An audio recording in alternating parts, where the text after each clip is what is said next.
So let's get rolling here, and I'll up with that was the gavel. Okay. Okay, Tony. Order. Yeah. Order. Thank you, Tony. So before we just get started on the program, I want to remind those of you that are board members that we have a WebEx board meeting next Wednesday at 7 p.m. I will ask Rosie to send a reminder email. I have about 6 different topics that need our discussion and vote. And in particular, should be thinking about us do our scoring for year-end points and a number of other things on the list. So I think after we finish this Alan's presentation, we are going to try to talk a little bit about the what happened with the night shoot, and if anybody has pictures. Is that right? Yes. Yeah. Or are they all in your presentation? The presentation is a non-presentation. What I want to accomplish with this meeting is I want to work on being technically proficient with this program. Basically, I want people to show images that they had. I don't know, Greg, if they send anyone sent any images to you. Yes, they did. Excellent. And then I want to learn how to share video, so I'm going to share my screen. And then I think, Jim, you're still going to show your screen? Yeah, I've got some images to show, but I also have a video to show. I'll show the video after everybody sends the images. Okay. Okay. This is recording, Greg. It's recording. Good. Before we get started on this, Penny, any updates for us about field trips? Sure. We have a field trip coming up, not this weekend, the 4th, but on the 11th. Can everyone hear me? Yes. Okay. And your cat. Okay. So what I came up with was going to Guadalupe at 7 a.m. in the morning, meeting at the Amtrak station so we can photograph the 731 southbound Pacific Surfliner coming through Guadalupe. And then spend some time shooting either down at the cemetery if you want, or go on up into downtown Guadalupe, and regrouping at 10 or 9 o'clock, and then go out to beach from there down Main Street. Go down to Guadalupe Dunes. Yes, it would be to the dunes and the beach. It's low tide. I don't know if that makes any difference because it's not a really great beach for a lot of sand. It's a pretty steep beach, but I don't think I've been there on low tide, so I thought I'd check that out. So the thing that I think we did a real good job overall, social distancing and all at the night shot.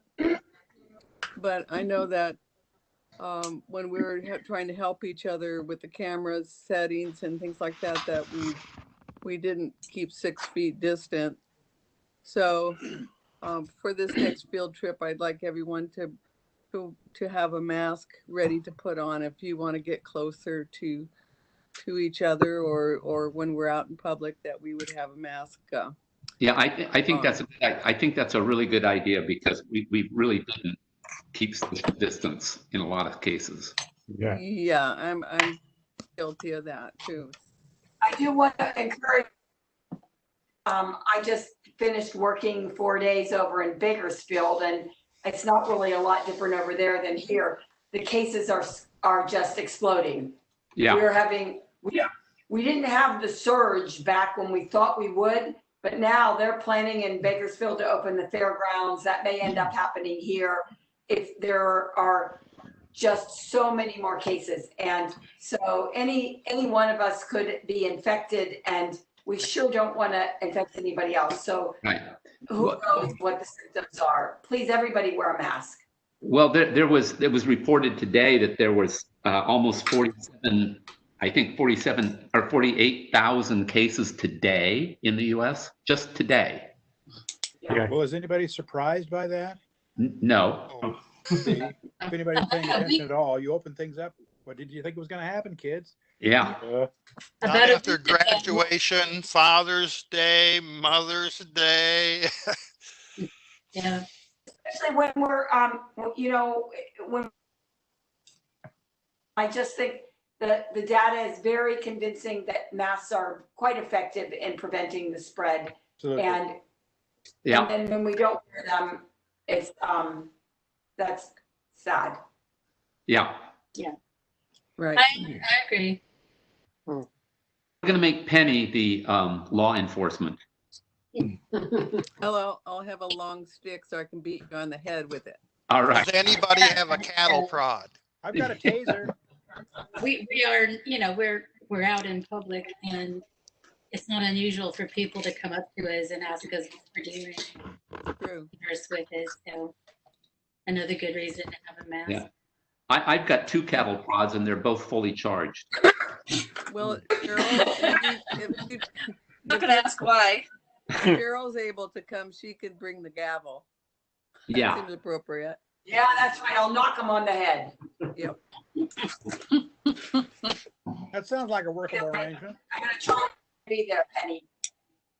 Okay. Okay. And Does anybody else have business before we get started on the program? I want to touch on our August field trip, which will be an evening field trip up at the Hartford Pier up in Avila Beach, Port San Luis. Greg is putting that together for us again. It's a Gregory Doudna production. I think I put What's the date? in the galleon. What is the date? Well, I'm leaving it up to Greg to actually pick a date. I think it was from anywhere from the 1st to the 5th was to catch a moonrise over Pismo The full Pier. moon is August 3rd, which is Monday. Cool. So you want I to do it? was reluctant to host it on the weekend. Yeah. Good thinking. I like people who think. Okay. I And if it's wasn't, foggy, it becomes a street foggy shot. Yeah. yeah. Yeah, Yeah. and those can be cool too. Yeah, we'll find something to do. But what time do you think you'll want to start, Greg? Well, I think the moon rises around 8:30 or so. So I think we ought to meet out there no later than 8 o'clock. But we can update people on that. And I can show them the photo pills map out. Yes, that would be good. Okay. And also September, still going forward with the lighthouse sunset photo shoot with Bob Mihalik and the other volunteers out there. Sign up online for that. Sounds good. All right, that's what my report is. Thank you.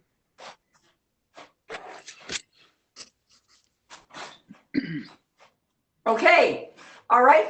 Take it away, Alan.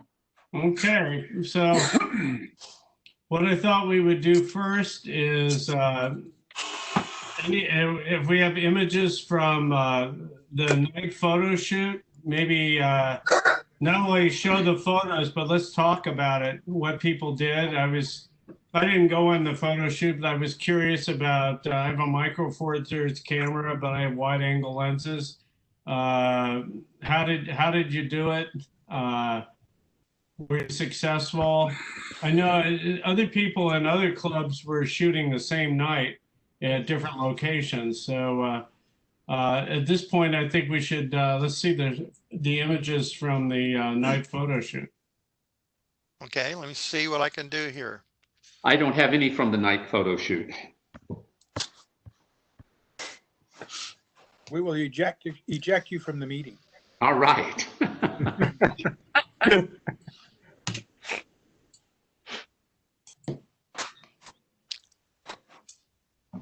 Wow. Okay, these, Wow. Tony, talk away.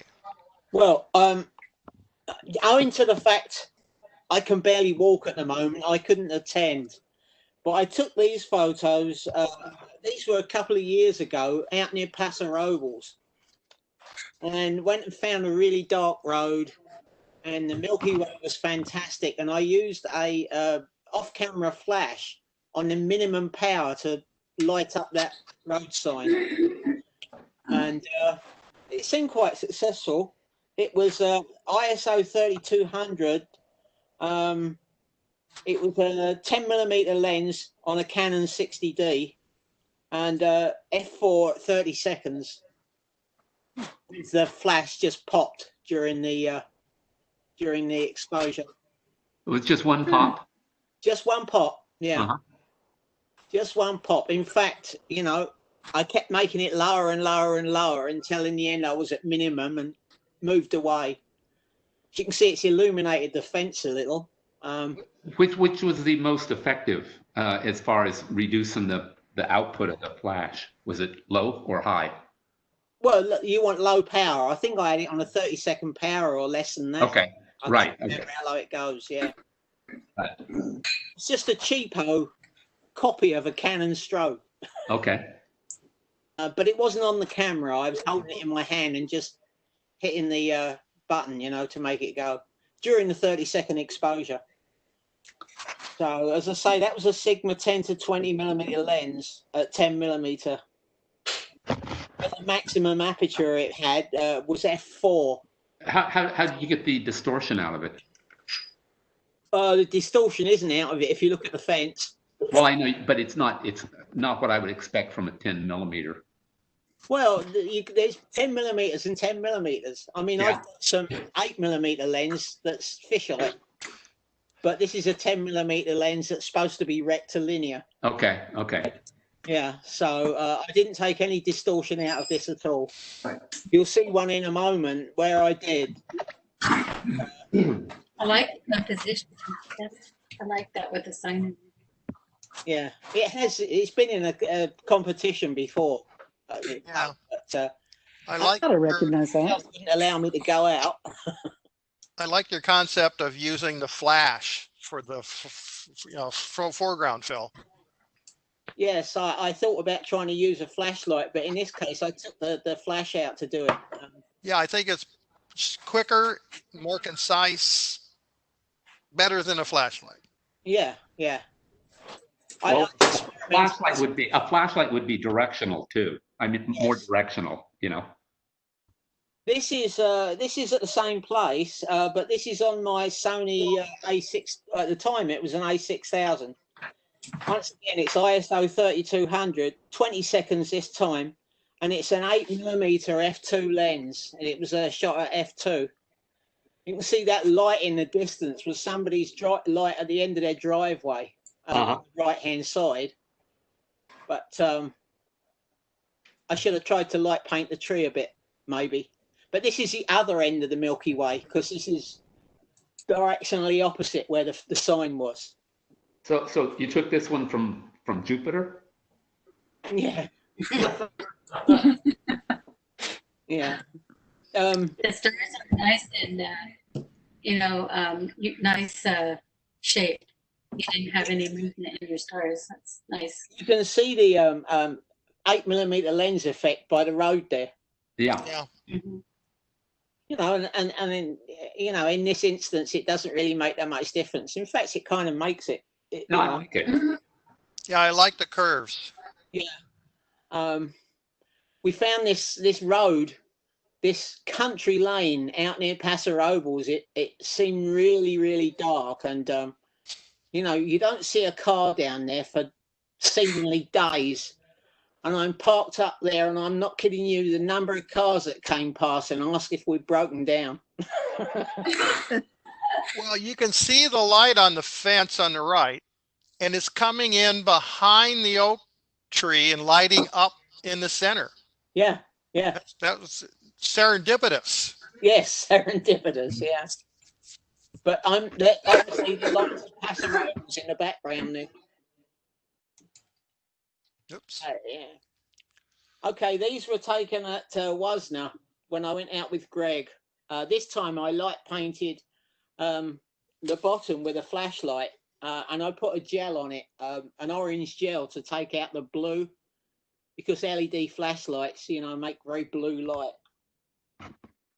This was my Sony A6300 with a 12mm f2 lens. It's a 15th of a second at ISO 3200.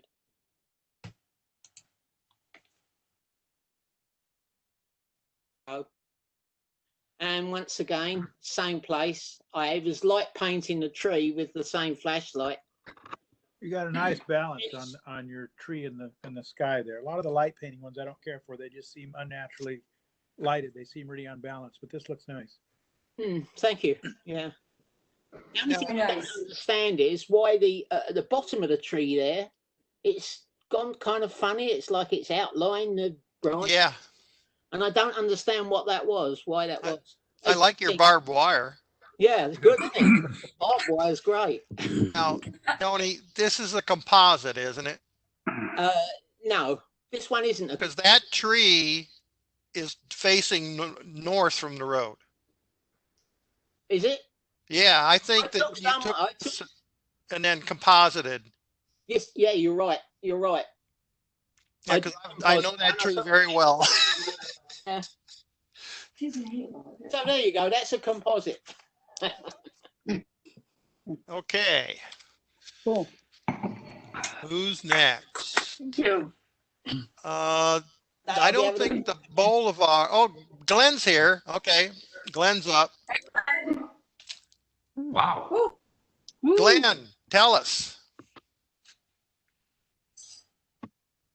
Hello, Glenn. He went to pick up pizza. Oh, he light painted this. Gee, no kidding. Yeah, with a red lamp. That's really Can different. you, That's really pretty cool. can you hear me? I remember when he was doing it, it kept interfering with my shots. I was up the road from him. Glenn, now. Go ahead, Glenn. Hello? Hey, Hello. Glenn, explain your image to us. Can you hear me? Yes. Yes. Only if you're talking.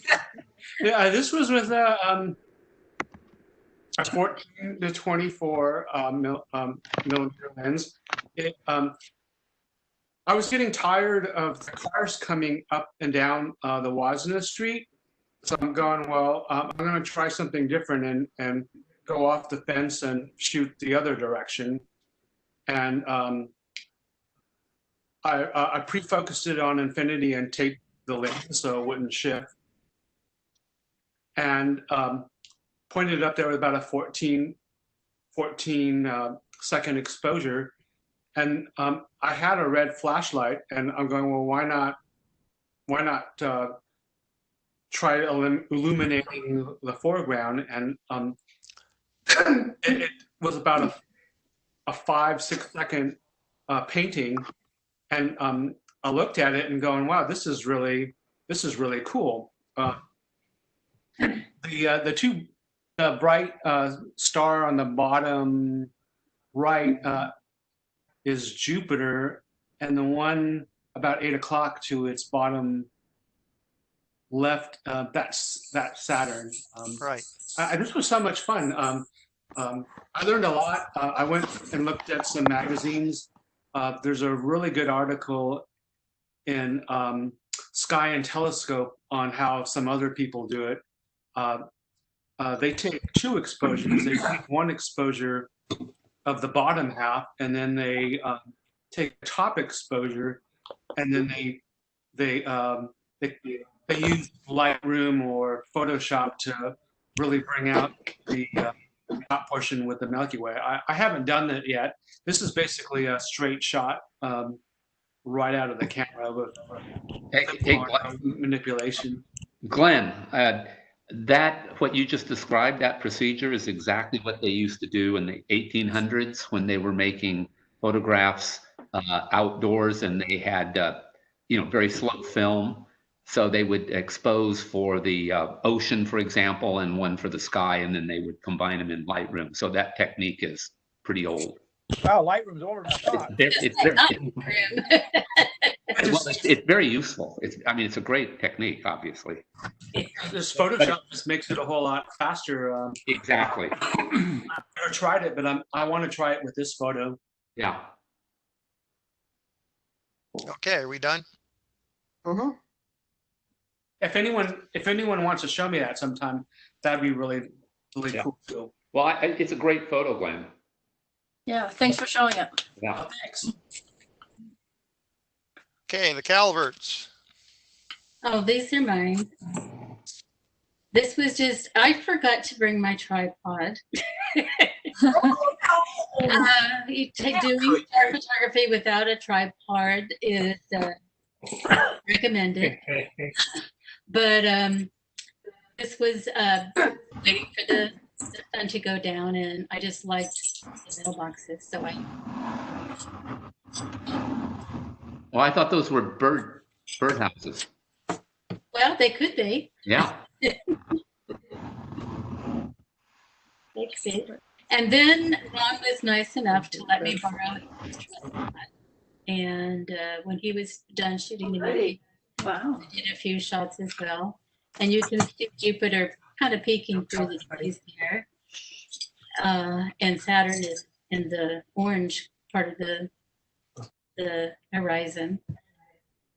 But I didn't try light painting or blending any foregrounds with a different exposure. I just let everything go into a silhouette this time. I like it. Yeah. Yeah. I was using a 24 millimeter lens that goes to 1.4, but I find it easier to focus at 2.8, so I was using it at 2.8. How long was the What was your exposure, ISO Elaine? setting on that?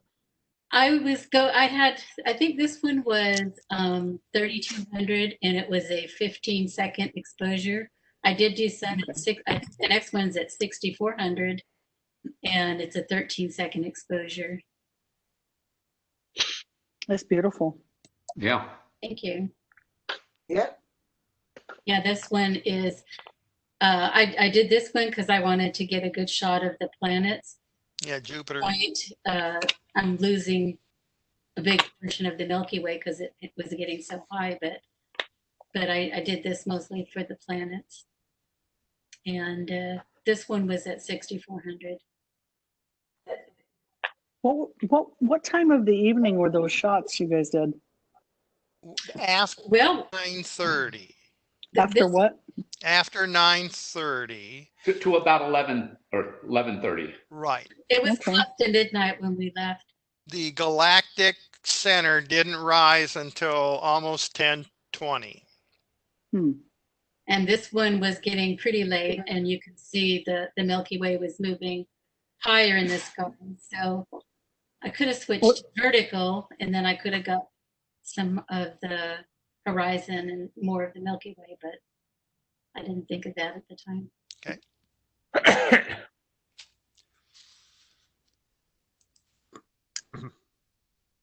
Cheryl,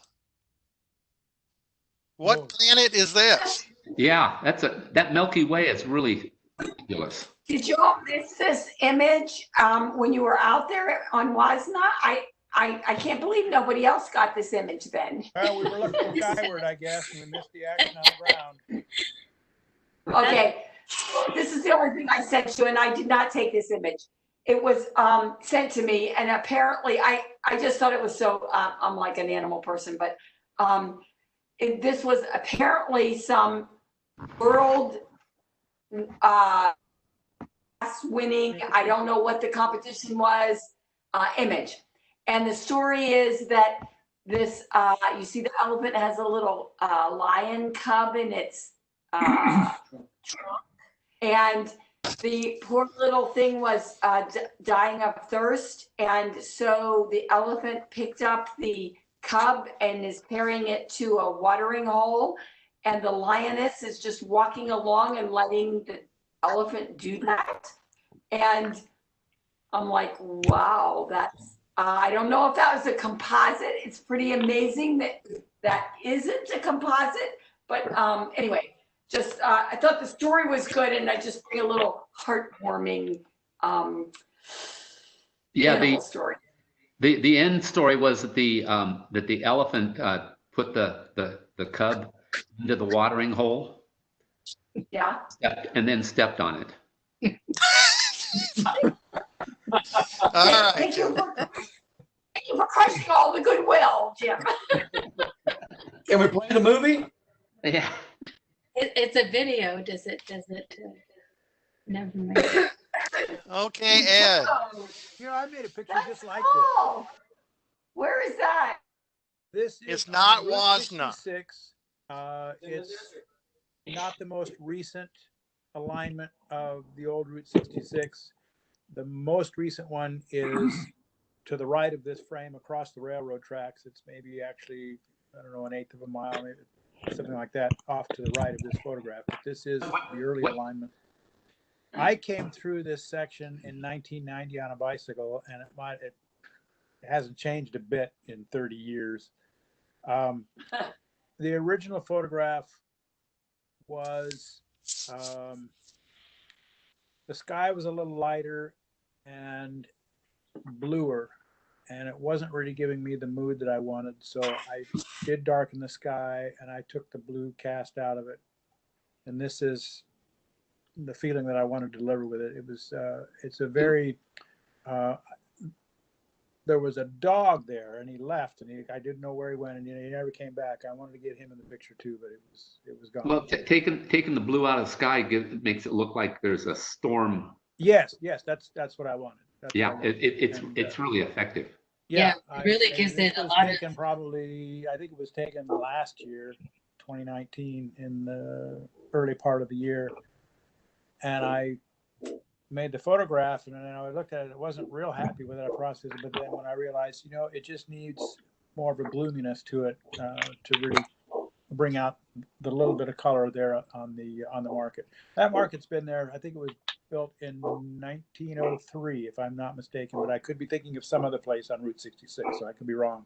But it's been there a while. That's for sure. What town is it in, Ed? It's near Daggett, and that is if you leave Barstow heading east, you'll go by Peggy Sue's. You may have seen the signs, Peggy Sue's Diner.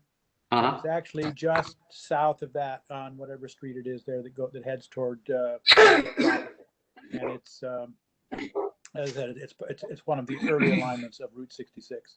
Yeah, very good. Thank you. Yeah, like that. The judges will hate it because it doesn't have big color. No, if that sky was blue, but it has mood. It would get too much attention. Well, yeah, that's what I felt. I didn't. Yeah. That's why I didn't like it. Also the light is really good for an approaching storm. It's got that that light that kind of how light goes when the storm starts coming in. Yeah, and in the distance you can see a little bit of orange glow from right the late part of the day. So I'm happy with it. But my initial processing of it, I was not really that enchanted. I like it, Ed. I think it's very moody and very dramatic. Cool. Do I get a star? Cool. You do. Yes. Oh, 2 that's stars. Nice one, Ed. Oh, I didn't know I sent it. Yeah, that's mine. I didn't know I sent. This was photographed at Nelson, Nevada. I know some of you've been there. And obviously it's an old truck that's out there looking across through there. This was photographed probably, I'm guessing, between 14 and 18 millimeters. And I think I did some focus stacking with this. I wanted everything to be in focus. There was a lot of fuss and bother with latitude on exposure. I had to burn down the stuff outside the windows, and I think, and then bring up the shadows. I think I exposed for really hot highlights and then worked from there, and had enough latitude. I was, photographed it at ISO 100, I think, or maybe 200. So there's plenty of latitude to work with. And I got this. Good. Very good. Nice. The focus stacking, very effective.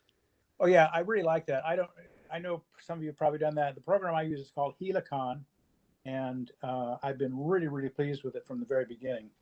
And they've done some updates and stuff, and it just works. It does its tricks, and surprisingly gets the process done very quickly. And I've been very happy with the results. I've done a lot of focus stacking. Can you name of that program again, Ed? Helicon. It's Helicon. And Okay, I don't know if you can buy the program outright anymore. I think I saw somewhere where it's an annual or monthly licensing agreement. But I have standalone, and I'm happy with what it's doing for me. I'd have to hear it's fantastic to go want to pay for any kind of an upgrade. I've just been 100% satisfied. The last time I checked, you could buy a standalone copy. Okay. But there was no updating going on. Yeah. Considering you don't get any updates, but and they'll probably improve it. Where be better. But I'm happy with the results, and that's good enough for me. And they're really sharp. And one of the nice things about focus stacking, besides getting everything in focus, is you get everything very, very sharply in focus. A 2.8 lens is probably going to be at its sharpest at about 5.6, but your depth of field is going to be 5.6. So, but you can take a stack of those, and you can get really, really sharp stuff, and it doesn't look over sharpened. It just looks pinpoint tack sharp, and I like that sort of thing. And so it just works super well for that. And I've been really How many images do you normally take when you stack it? Oh, I've done as many of them, 30. This one probably not anywhere near 30. I think I probably photographed this at maybe f8 or even f11. But yeah. I do a lot of focus. But like this, I've got stuff, I don't have the lower, you can see at the bottom of the frame, bottom of the window frame there. That's not in focus, but very soon, by the time you get to the middle of the seat there, things are in focus, and then all the way to the background. And with the wider lenses, like I said, I'm guessing 14 to 18 millimeters. Things are, well, actually at 14 to 18, I've probably shot maybe at f8 or even 5.6. Well, I think the edge of the window or the at the bottom should be out of focus, because you're doing you're doing photorealistic and not hyper realistic. If you're doing hyper realistic, then you'd have that exposure for that part of it. I'm sorry. I agree with you that it should not be in focus. Yeah, it would draw too much attention away. Exactly. It would draw you into the photograph. Yeah, exactly. I mean this is very much like your eye might see this. Yeah.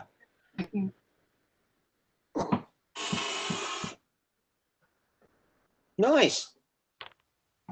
This was shot with Greg Doudna, and it was shot without Greg Doudna. It is a composite. The foreground, the landscape is at Panamint Valley, east of the range of, it's the Panamint Range from Death Valley. And then, of course, the Milky Way, that was done with the Camera Club. And I had never photographed the Milky Way before, and I just owe so much thanks and kudos to Greg for showing us how to do this stuff. It's easy stuff. The processing was a little fuss and bothers, and once I got started with that and figured out what seemed to be working, I was good to go. What I noticed, and I don't know if others have a better way of working it out, but it looked to me like I looked at the histogram on the back of the camera, and the bulk of the content, the bulk of the histogram was at the left third or fourth of the histogram. And then the white stuff, the little stars and pokey little things in there, that kind of trails off, and it's essentially, I can't see it on my camera, but it's probably just pretty much a flat line leading all the way up to the far right. And so what I did was I looked at Greg's camera. I said, let me see your histogram. He said, well, let's see if I can bring it up. And he brought it up, And I looked at his histogram and says, okay, Greg knows what he's doing. I'm going to make my histogram look like the brightest section. The block of data is going to be in my left third or left fourth that's how I set my exposures. And I'm pretty happy with it. The lens I use is only an f4. It's an 11 to 24. This one was photographed, I think, at 14 or 16 millimeters. So I didn't have as much light. And I think I shot some at 6400 and some at 12,800. And I'm not sure which this is. It might be a 12.8.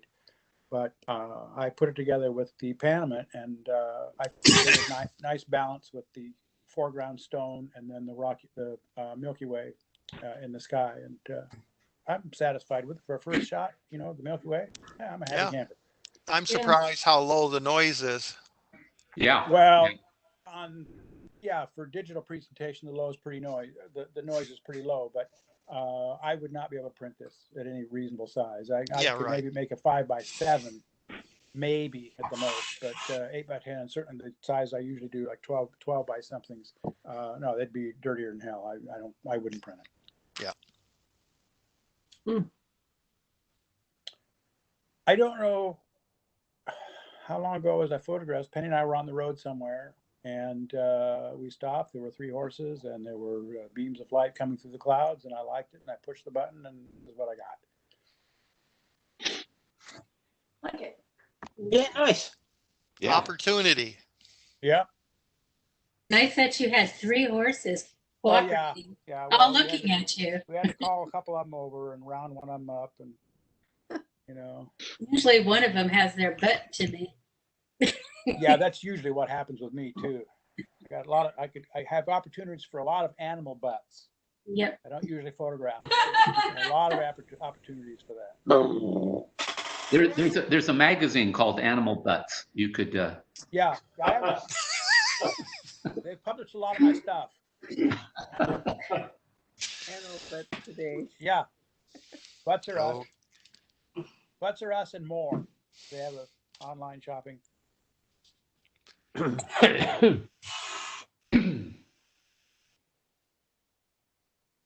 Jeannie. Okay, so I just got a drone. So I decided to show you some new shots from my drone. Oh, how fun.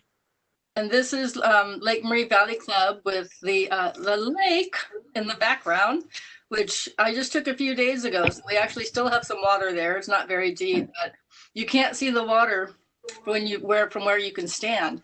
So it was a thrill to me to get the camera up in the air and to see that there actually, I knew water was there, couldn't see it, but actually see it and put it in perspective with the clubhouse and the tennis courts was just really exciting. So with the drone, your controller has a monitor on it, right? And so you can see what you're going to make a photo of. The drone that I have to use my phone with it, and so I'm actually looking at the picture on the phone. On the phone, okay, very good. They're on the phone, and there's a controller that attaches to the phone, so you get these couple little joysticks, and use this one to go upwards, and this one to go forward, and to go sideways or to turn. And so they call you a pilot. So now I'm a pilot. Yeah. You get a license and everything, don't you? Well, with drones that are bigger than mine, you actually have to get a license, but they've made them to, if they're under a certain weight, you don't have to get a license. And so they make this one really small and compact. Matter of fact, let me show you the little guy right here. Is it the Air or the? This is the Mavic Pro Platinum, and these propellers fold up so that you can pack it up and put it in your little pack, take it with you on a hike. And I think you find you need a license for that one. well, the instructions that came with it says you don't need a license. So, because there was But that they made, I heard that also, that you do not need a license. They made it that size just so they could meet that. That's what the instructions said about it. They specifically made it under the weight that required a license, so you didn't have to get a license. Yeah, Ron was looking at getting that too. That's why I know so much about it. Well, I recommend it. I really like it. So I think I have a couple other pictures of some shots with it. Right, Greg? Okay, somehow I lost. Yeah, all I got is a blank screen right now. That's all I've got. That was my best picture. Right there. Yeah. You got Hold on. how cool. I'll go back and try sharing again. These look real solid though. Adobe Bridge. Huh. I can show you. I didn't send you any of my video clips because they're too big. I don't know if I could show you a minute-long one or not. If I could share my screen, I don't know quite how that works. Huh, I don't know what I've done here. Broke it. Weird.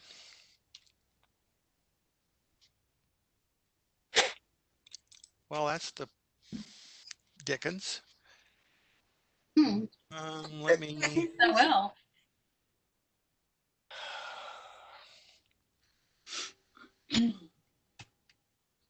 Good though, with the camera. Well, Jeannie, what are your next photos when they do come up?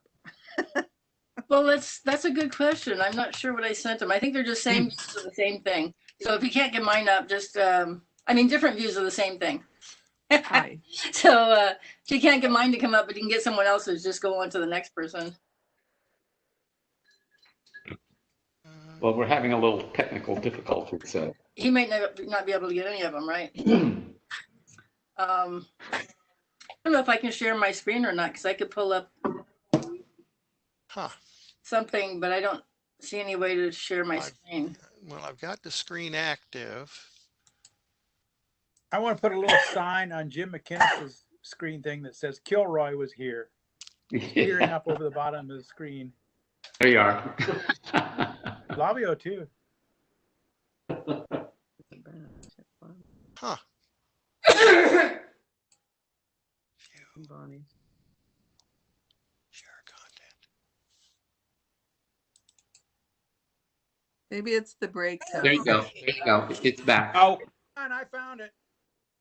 Okay, there it is. So this is just getting closer. I'm just trying some different views to try to show the property better.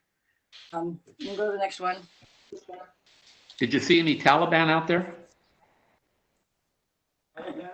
I hadn't heard they were in the vicinity. I would have looked for them. What about tilapia? There's hardly any birds in around anymore, so I'm not sure there's any fish left in there. But I'm trying to get a view here to show the property, the club, and the pool in perspective with the lake. Okay, next one. And then I couldn't figure out how best to do these structures, so I took a couple of different views. This one and then the next one. Tennis court and what's the, and a pool. Okay. And a pool and the clubhouse. Yeah. So just kind of wanted to focus on them. Those are the built structures on this property. And then one more shot. Oh, maybe there's two shots. So I'm trying to look at different ways to look at this pool. This one kind of looks like you're about to fall onto the concrete. So I thought the perspective. Well, it's interesting because you can actually see the sloping of the bottom from shallow to deep. So that's kind of interesting. And then you get that shadow there also that mimics it. You can see the fence from the tennis court. Yeah. How it's curved. It's really pretty cool. And it was funny driving this thing because as I was piloting this thing, as I was going in different views and looking down and sideways and turning, it's like you're on this roller coaster ride. Yeah. I really should show you a video. But yeah, it was a lot of fun. So there's just one last picture. And that's just an overall. I just thought that's kind of tells you what the place looks like. You can't really see the pool, but you kind of get an idea. This is the main part of the property. You should go up to Owens, to the dry lake up, and take your drone up there. You get some absolutely amazing colors and patterns from the lake bed. Where's Owens? Owens Valley. Owens Valley. It's off of I think it's 395. Is it? Yep. Or 395. yeah. You can find it easily on a on a map or with your GPS. Eastern Oh, okay. Sierras. Yeah. Okay, thanks. Lake. Owens Lake. Like, exactly. Is that on your way to Lone Pine? Yes. Yes, Yeah. There you go. Is this the first one? yes. Huh, I thought, well, okay. I was, looking at doing motion blur. So this is high school athletes playing, obviously, baseball. And this was shot from behind the screen. You can see the screen in there. Mhm. I have no idea what the camera settings are on it. I never pay attention to those, so at least I don't remember them. I like the motion of the bat that way you can see the. Yeah, exactly. You can Jim. see. Yeah. I was just going to ask, go ahead, finish and I'll ask after. Whoever. Oh, I was just going to ask you, how far behind the screen, the fence were you? I was probably, I don't know, 30, 40 feet, something like that, but I used a 200 millimeter lens. Oh, okay. Yeah. Huh. So on this one, that's cool. I was in a couple different places when I was shooting, and I could have been up, obviously not right behind the plate, and I could have been up, 6 or 7 rows, up the bleachers. That's a Okay. good perspective, though. I like the way you've got the catcher, Yeah. not hiding the view of the batter. Yet you can see them reach. Yeah. He was. It was a fun game. I used to photograph the high school. This is when I was living in Redondo Beach, and the high school was like 4 blocks from me. So I walk over there and photograph the kids. So that was at Redondo Union? Yeah, Redondo Union, exactly.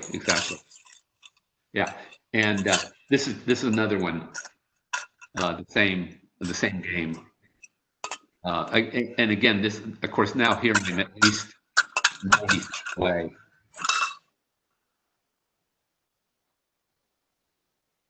And it was a slower shutter speed.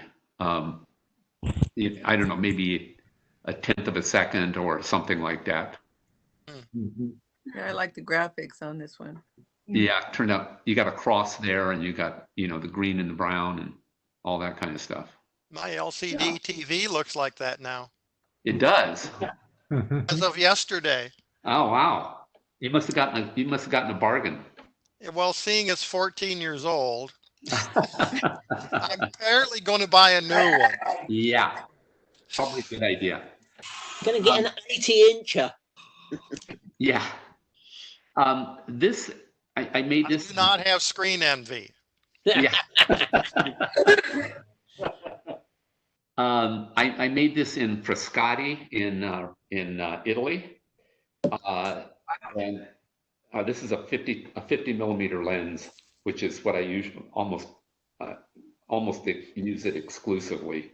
And Frascati is a hill town, and it's about an hour train ride out of Rome, and this was really with the golds and the red lips and the blue shirt. It was pretty good color combination. So, Yeah. So What are the fabric ropes? I really don't know. They were just there, I think they're inside. There's a window there, and I think they're inside the window, but I have no idea what their utility. Could have been part of the artwork. It could have been, could have been. I cropped this slightly because on the left on the left-hand side there was a lot more frame or wall of the building, so I just cropped it down a little bit. Well, but you didn't get the cockroach in the lower left corner. Yeah, I noticed that. Yeah, well, I want it, that's to show you what you can expect when you eat in a restaurant in Italy. Roach cluster. Yeah, yeah. This is in Iceland, and this is in 2015 or 2016. Must have been 2016. And this is up close to the Arctic Circle. And I did almost nothing to this except boosted the saturation or the luminosity, I guess, on the blues a little bit. Really, it's a nice color palette. Yeah, the color combinations worked out pretty good, and the reflection was what I was going for. Mm-hmm. And then I think there's this one. This one is in Iceland, and I made this probably about 2:30 in the morning, and we were there mostly, the people I was with were there mostly to make photographs of the auroras. So we spent a lot of time chasing the auroras. And like I said, this was about 2:30, 3:30 in the morning. I made it with a 15 millimeter fisheye. And then I used the lens correction filter in Photoshop. And it was still a little, the water area and the land that moves off to the left from the little mountain there was still a little tilted up. So I used the transformation perspective and just flattened it out or straightened it out a little bit. That was it.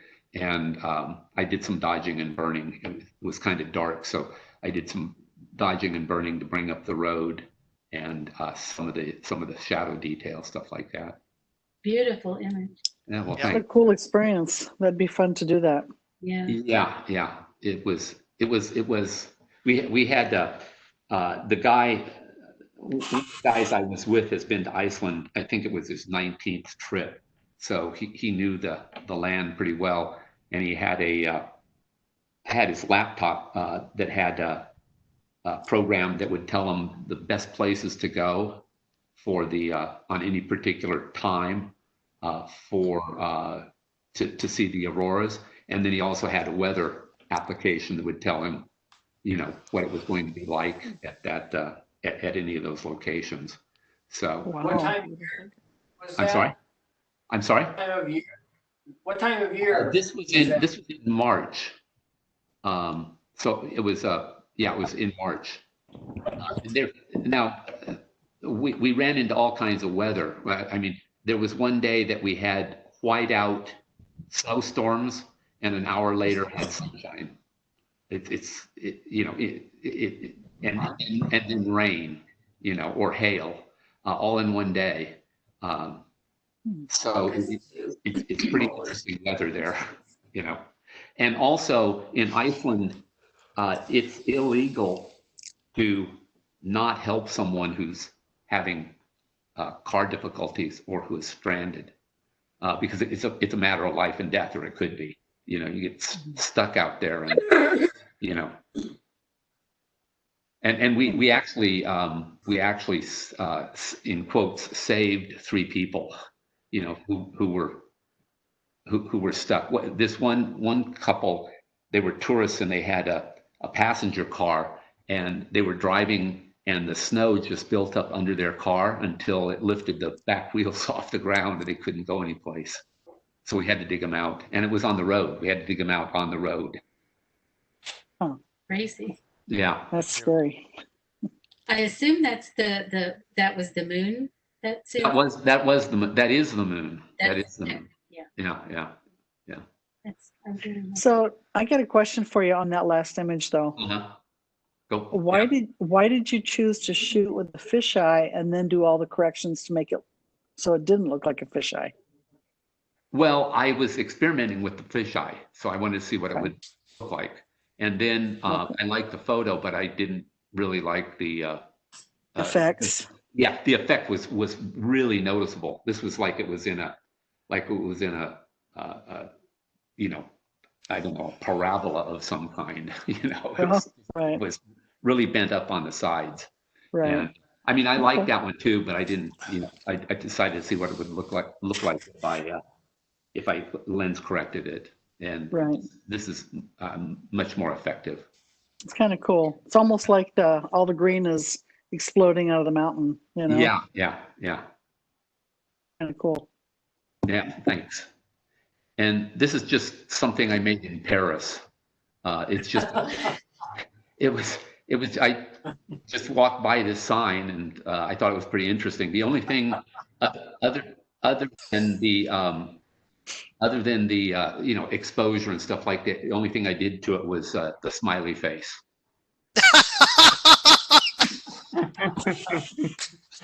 I love it. Okay. All right.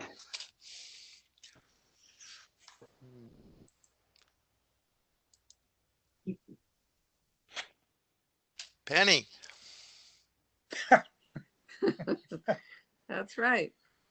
Well, this is a photo of the jam that I made about a week ago. It's called plum raspberry jam. And I took a photo of it because I found out that the Mid-State Fair, all their exhibitions and competitions up there, they changed them to virtual. And so all I needed to do to enter was to take a photo of my jam, and it's in the category of preserved foods. And $2.50. I'm in the I'll let you know how it goes. But it's not really Not anybody with ever the seeing jam. it or tasting it. Are they going to judge that? I don't have any idea. So, but I don't even Are they know if gonna I taste that? Well, that looks good enough to eat.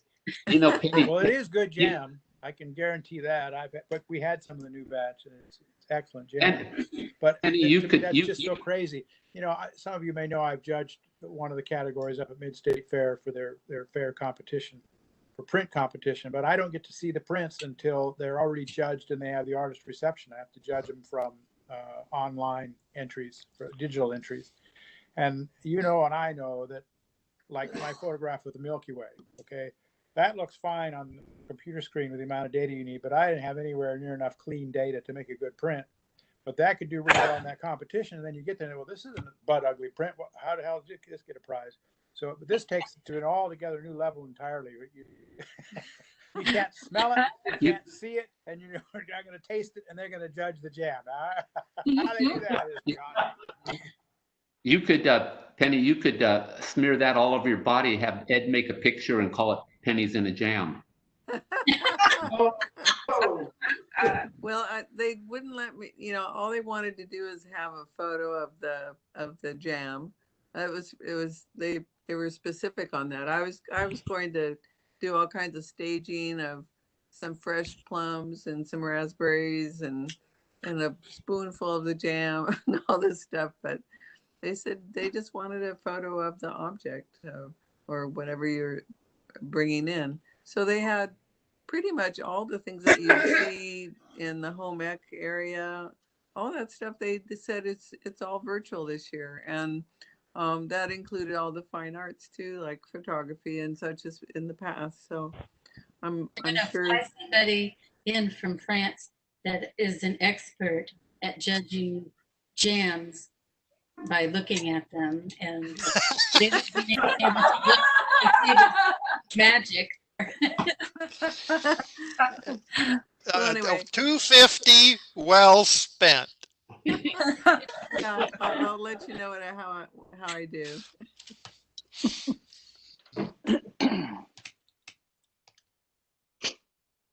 Oh, we already did, Tony. We haven't done me. Okay. Cool. Wow. This was from last week or whenever we did. And basically I just set my camera up and never moved it. Never changed the exposure. I just kept taking pictures.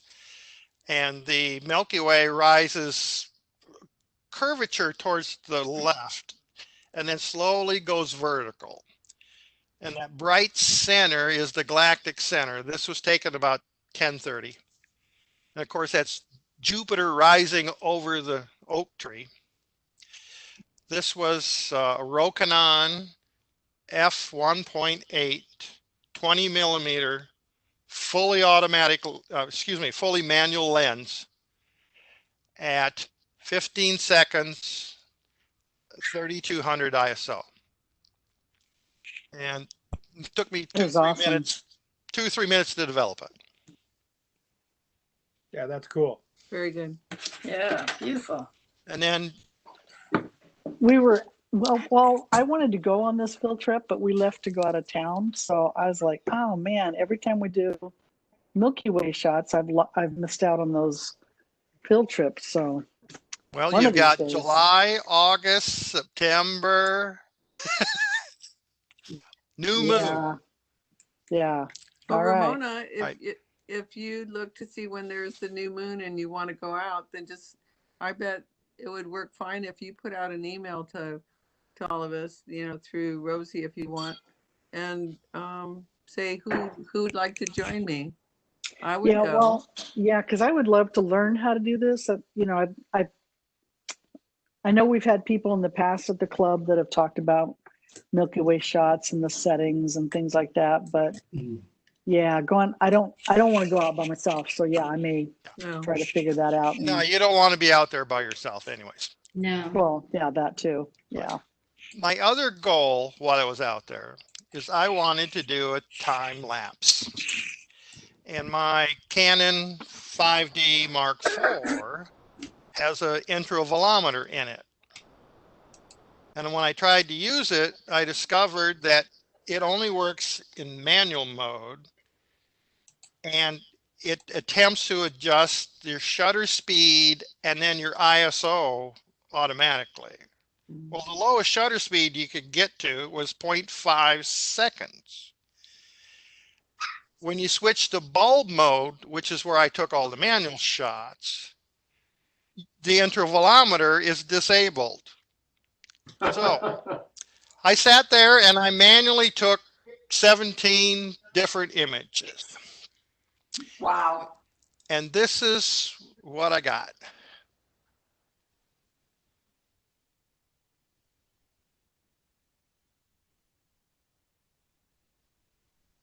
Wow. It's cool to see it change like that. Yeah. Yeah. I was hoping to do it for 2+ hours. So I do have an external intervalometer, and I may be out there again this summer. What time frame is this? What's the time difference between each shot? It was purely random.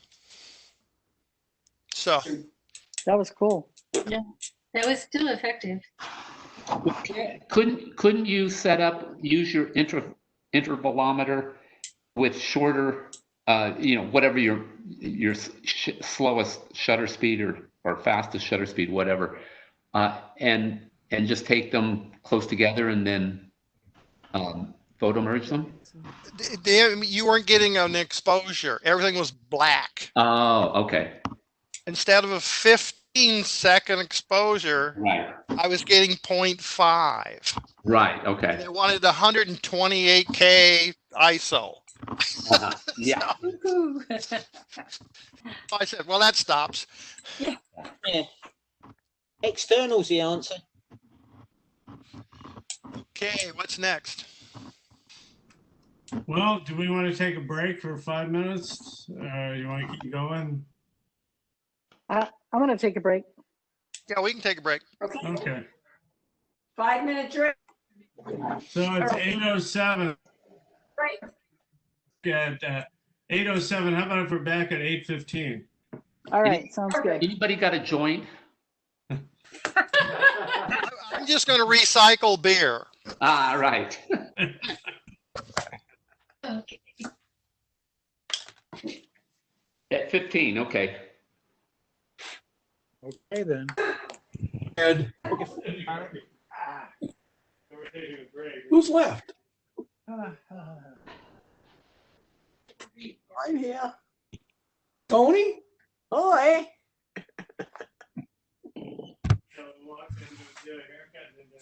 Have a beer. Have a beer? Yes,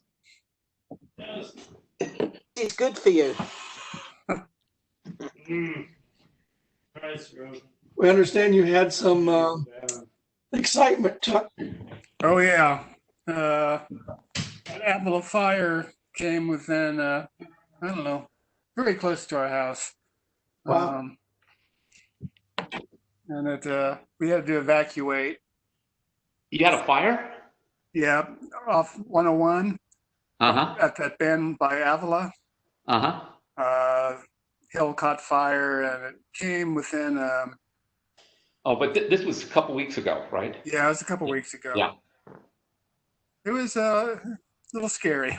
I'll see you in your pajamas. Did you ever figure out what caused it? Reports were homeless started it. So I'm not sure if that's actually confirmed or not, but I can see if I can find a picture. I'm ready for bed. Where'd it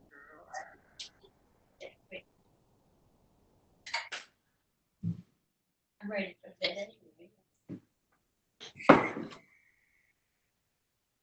Is it not too cold?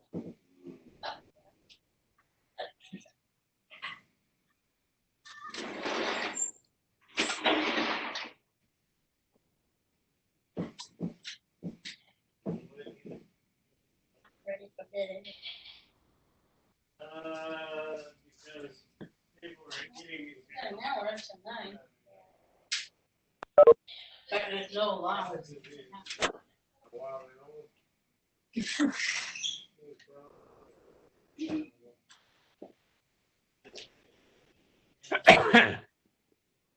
We could sit in the same computer screen, I suppose. What's that here? Well, but then I'm gonna try sharing, so, well, I don't know. If I'm gonna- I'm to share. This works.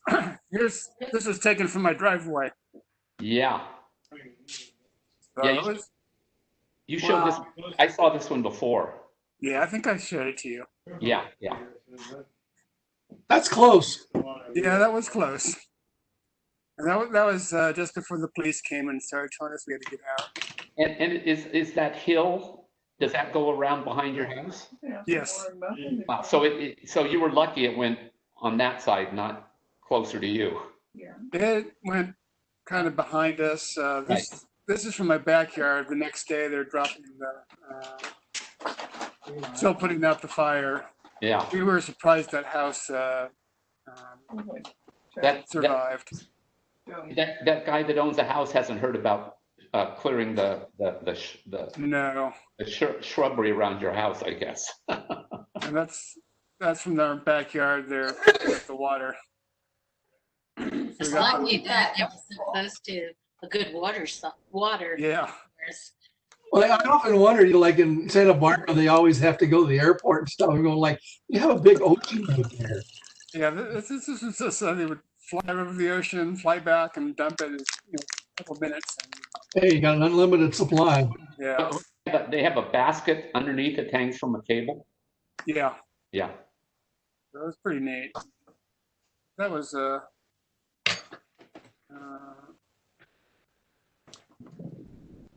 this was one of the Foztech jets that were flying through the smoke. Do they have a scoop? Is that how they get the water? Yeah. What else?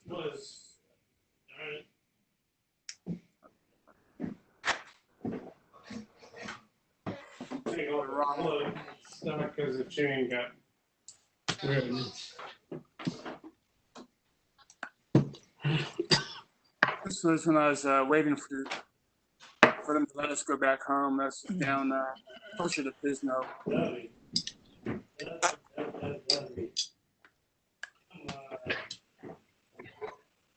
Oh boy. Anyway, that was my fun. Well, Yeah, some of those my fun. pretty frightening if you live there. Scary stuff.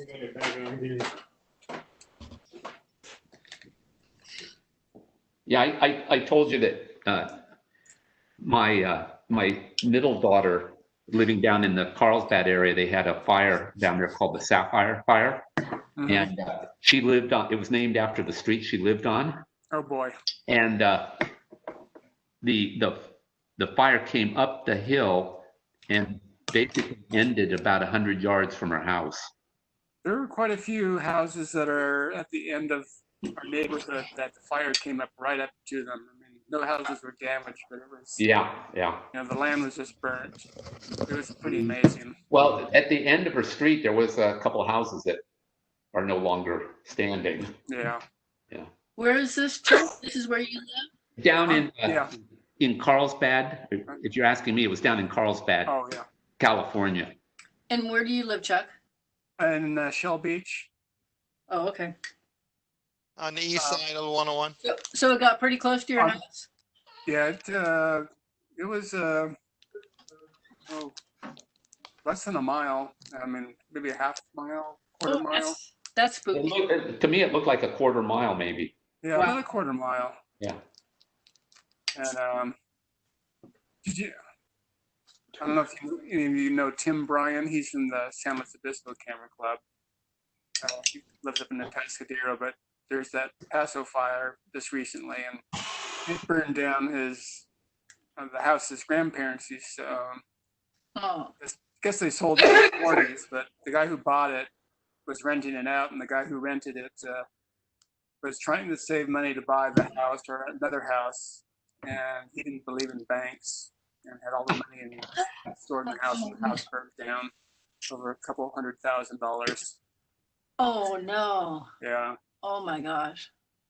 Oh, man. Isn't covered by insurance either. No, the money wasn't. It was gone. No, the insurance doesn't cover money. No. And that 200,000 was all in $1 bills? I have no idea. Oh, that. But it's kind of, you're seeing the fire come in and you're thinking, okay, what do I need to take out if they do evacuate us? And, I grabbed my computer, it's a hard drive with some data on it. And I cut my camera and a couple of lenses. And I thought, gathered up all your $1 bills and head out. Everything else can go. I thought about that, just what would you take? I mean, we have semi-organized, important things, but, you just never think it's going to happen to you. Yeah, I mainly took some stuff that so I could do my taxes next year. Yeah. Chuck, this is your house? I just came in on this. Yeah, I'll show you the. Oh man. We share the picture. When my grandmother lived with me, it was a difficult decision whether it be camera equipment or grandma. So. Oh, ooh. Ooh. This is the Avila fire. This is taken from my driveway. Wow. Huh. Wow. That is scary. Yeah, it was a little scary. My daughter was visiting from Chicago for a month. She was in tears. Yeah. How old's your daughter? She's 24. Okay. Huh. Anyway. Yeah. Wow. You should enter that image in the PSA journalism section. Yeah. I should have walked to the end of the street rather than getting all the stop signs and palm trees. Oh, you had a lot of other things on your mind that you needed to do. The car. Yeah, things have been a little crazy lately. Oh man. It's been a year, hasn't it? Hmm? Year that we won't forget. Yeah. I think it's interesting they call it the Avila fire when it was in Shaw Beach. Yeah, that's true. It was at the Yeah. Avila off ramp. Yeah. And I like your picture having the neighborhood in the foreground because that gives you the perspective of how close it is to the neighborhood. Yeah. Well, right. It's the human interest too. So, wow. We had family driving through that area on the freeway coming south back into town and just happened to be coming through there as the fire was on the hill and then had jumped the freeway, and they were trying to get through there. They were able to get through, but the north side traffic, they were like stopped practically. Yeah, It was they really, closed north real fast. yeah, Then they closed south too. yeah. But people were still on the freeway kind of Oh stopped. yeah, it was. That it was the scary backed thing up. for them. Yeah. Man. Did you see did you remember seeing the photos of the fire in LA, closed down the 405 freeway? Oh yeah. Yeah, the Getty Center. Yeah, at the Getty Center. It was just a firestorm. It was absolutely amazing. And people were driving through it. Yeah. I mean, that's LA. Yeah. So should we continue? Sure. Yeah. Yes. I think Before we get started on the next step, let me just say our judge on the 15th is Chuck Jennings. He is a professional photographer. He used to teach at Cal Poly. He has a website that you can go look at his photography, which is quite varied. Chuck Jennings, just Google him, you'll come to his website. And so he's going to be judging our next competition. And the fact that he's had some teaching experience is kind of really interesting. I'll bring a nice perspective. I think he's actually judged for us, right? At least Yes, once at least before. once, if At not least twice. Well, he did a program I too. know he did a program. I don't know that he's actually judged for it. Oh, that's right. I remember the program. To us, and he's agreed. I don't recall that he's judged for us, but maybe he has. Yeah. Is this a themed one? Because Oh. it was supposed to be Open theme. It's open. it's open. What is next month? Date? August is open as well? Well, That's to be determined at the board meeting. Okay. And speaking of judges, I've got a friend who just had the San Luis Obispo Club. She's lives down in San Diego. She's teaches Lightroom and a bunch of other Adobe applications. She judges the fair down there. So she did a pretty good job, I thought, at the San Luis Obispo Club, but she'd be willing to judge for our club also. She would be perfect. If you would email her and ask her if she'd be willing to do it. I already did. She said she'd love to. Hey, Chuck, did she do a program for us? Yeah, actually, she did the program for San Luis Obispo. She did a talk on the Lightroom. I forget what she calls it. It's a whole ecosystem. But it's how they interact with each other. This has a bunch of interesting things that I think a lot of people really don't know how you can maximize Lightroom to do all sorts of weird things. Okay. If you'd send me her contact information, I'll reach out to her. Thank you. Sure.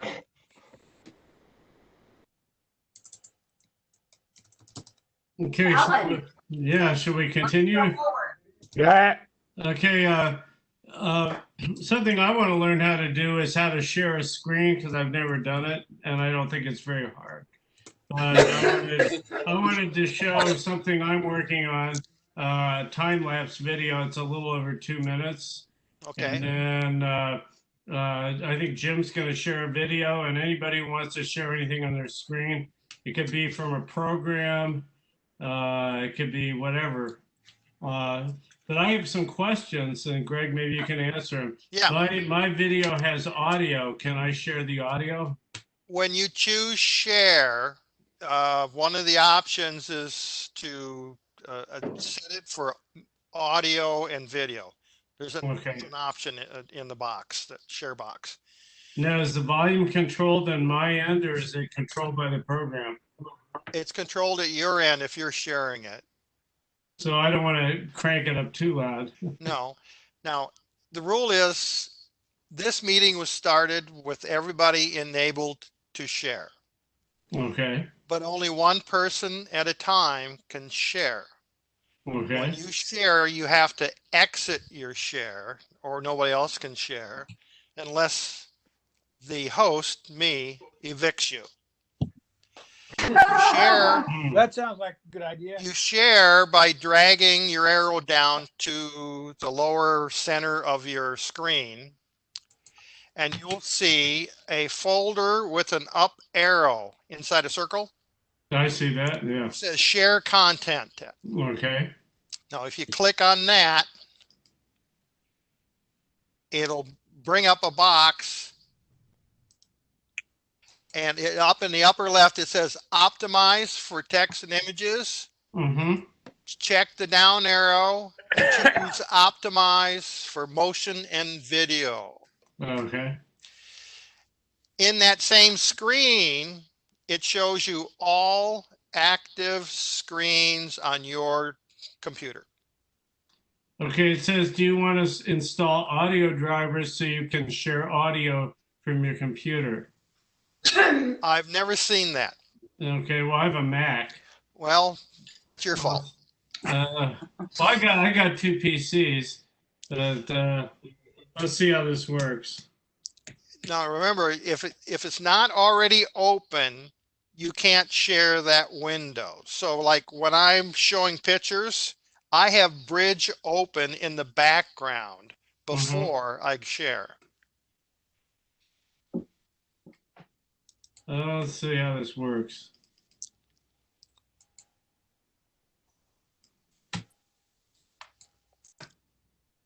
Let's see. You're doing something right. Okay. Let's see if I can find my file. Okay, here we go. Can you see anything? And we hear it. Okay, there we go. There you go.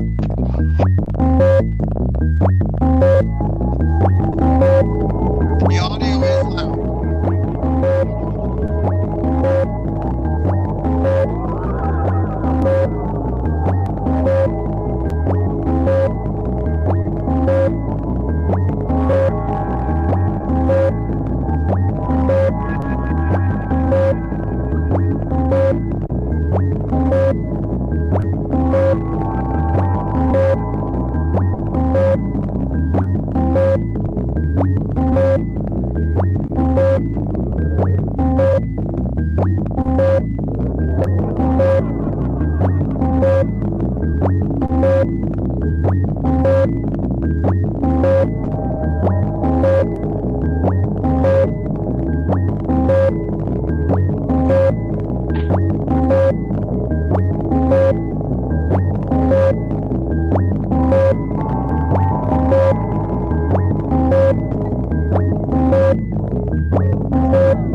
that's it.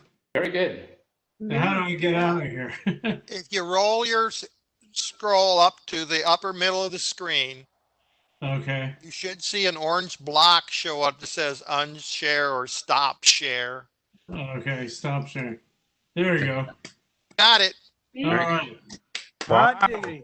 That was great. Very nice, though. Nice. Yeah. Did you do that? Did you Pass, make that, Alan? just pass WebEx 101.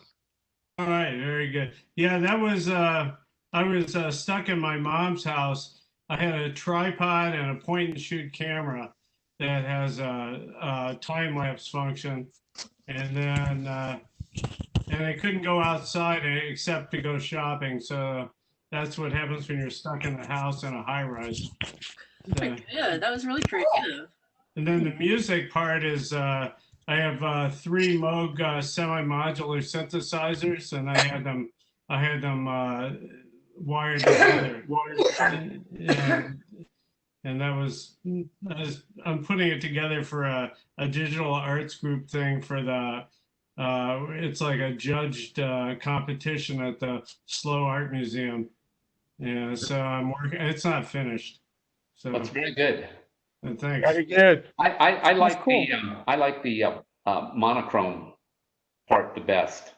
You know. Well, I like black and white anyway because I'm partly colorblind.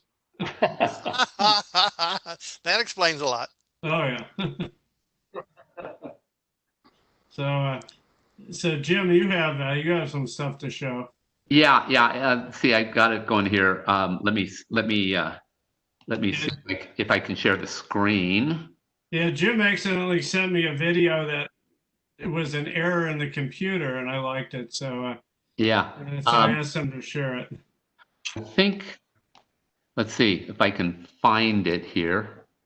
So give me a minute here. Okay. So what I'm going to show you. Can you see it? Yes. Okay. So there is there's a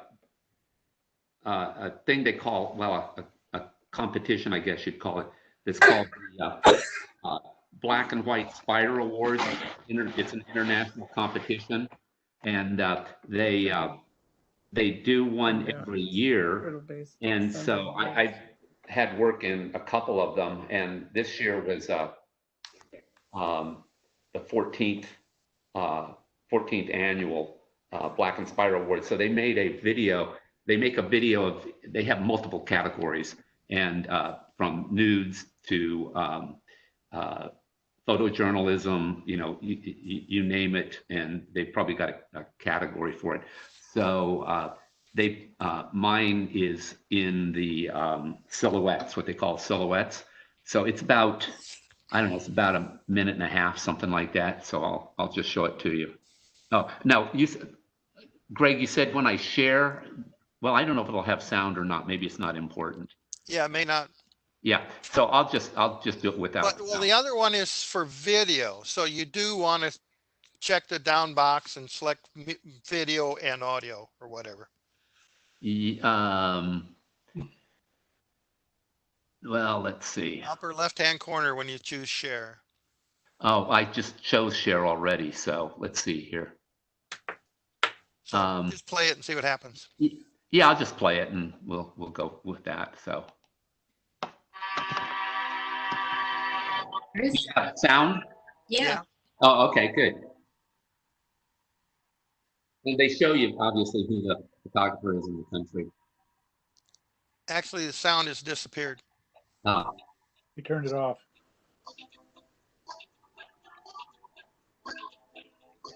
Well, I can hear it. We can't. Mhm. So you might want to stop sharing. Okay, let me stop sharing. Where do I stop sharing? It's up top, middle of your Oh, screen. stop sharing. Yeah, I got it. Now Then it go back stopped down to it. share, Let's try it one more time. and then the share box, upper left Oh, corner. I see. That's what I didn't do. Okay, share box there. Optimize for video, motion and video. Yes. Yeah. Okay, so let me go here. And then we'll just start it over again. Hey, can you make it full screen? I think so. Alt enter. Okay, alt enter, that's right. Did that work? Didn't work on me. No, it didn't work. You might want to choose the window box. There you go. That, There you go. that. How's that?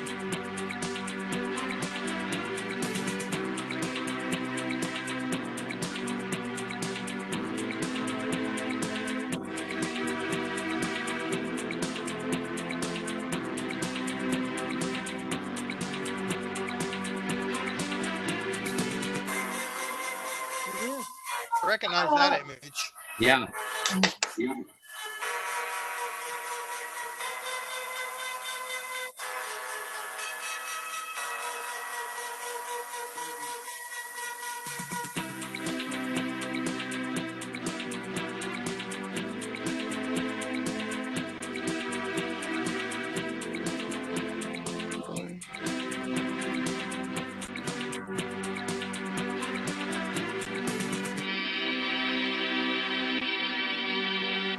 That's it.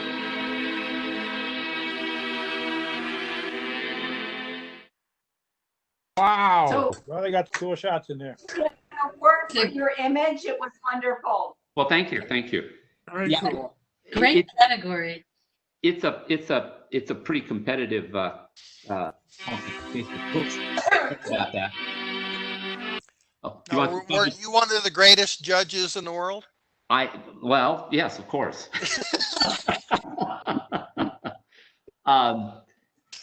But it's pretty competitive, and as you can see, there's people from all over the world that enter it. And mine was they have a professional and an amateur.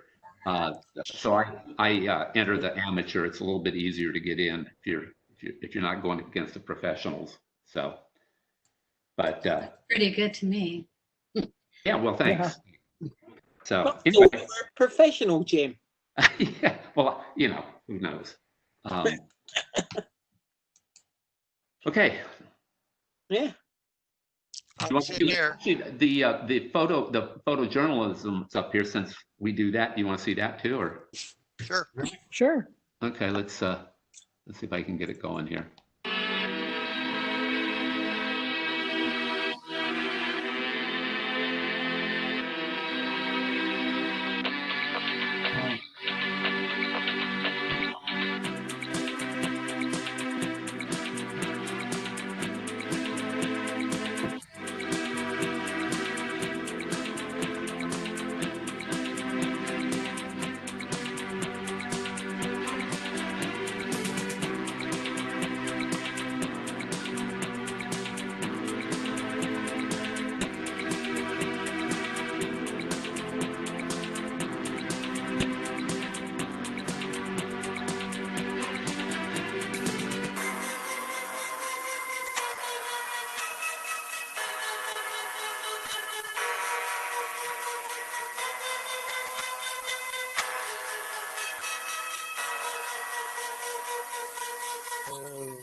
Okay, that's it.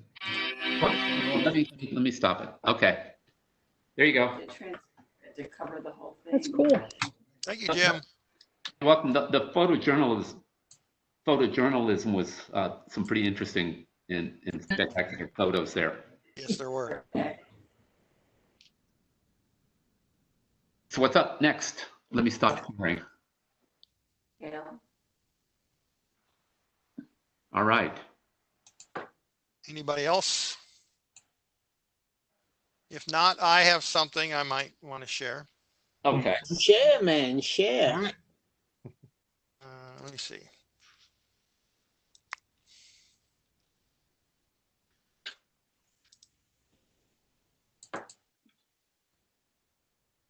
Okay. This is a full color image that I like. I thought it was developed nicely. We're looking at Photoshop. Manley Head, Zabriskie Point, morning sunrise. Fairly late in the morning. The sun was up over the hills. One of the things that I discovered by accident is I like to take a lot of these shots and make them black and white. So it looks like this, so I can see the contrasts. And it really brings out different tonal qualities of the image. But playing around with it, and I've done this with many images, you can get some really enhanced contrast and detail if you change the blending mode of the black and white above the color to luminosity. Look what it does. This is black and white. This is color. This is black and white superimposed with luminosity blending. And it does this almost every image I do in landscape. It gives you phenomenal detail. So that's a composite, is that what you said? No, it's Okay. the same image developed in color and then in black and white, and then blend the black and white with luminosity. Oh, okay. In layers. Yeah, very good. And it really pops out detail. And then of course, because it's a layer, you can play with the density of that, or opacity, I should say. Opacity, yeah, the opacity. And you can see how you can run it up and down. Right. Very cool. But it's an effective trick, especially if you're trying to bring detail out. You didn't show this one. This one wasn't at the competition, right? You didn't show this one? No. You did show it. This one to Sandra Cortez is when we went through the mock-up. Right. That's right. She was very intrigued with all the tonal qualities that popped out. The thing that I thought kind of funny is she was talking about, she thought it was tilted. Yeah. It's a landscape, woman. It's a landscape. It's tilted. And have you ever been to Death Valley? Kind of form at an angle, usually. Yeah. So. It's a beautiful shot. Yeah, that's very cool. That's a cool technique, Greg. So if you've never done it, try it. Yeah. It's fun. Well, if anyone's interested, I made a slideshow out of boredom because I haven't been able to get out anywhere this year. Was that Town of Boredom in England? Yes, the Town of Boredom. So I can Bordham. Yes. And is the slideshow boredom? Yes. Now, if I can figure out how to share this, share content. Yep. And optimize for motion and video. Well, you don't, not unless it's, is it a video? It's, yeah. Okay, then do that. Okay, so let me see. Okay, you seeing me? I see it. Los Angeles to New Orleans. Yes. Okay. Do you want to go larger screen first? Larger screen. You got, I don't know how big you guys, I'm seeing a pretty big image of mine. Yeah. I'm already at full screen, which is Alt Enter. Green dot. Alt Enter doesn't work on a Mac. No, it's something a little different. It's the green dot. It's Shift Command F. And a plus key, and then a minus key. Just hit the green dot. Just hit the green dot, I think works too. The green dot. All right. It's going to work. It stopped playing for some reason. There it goes. It started again.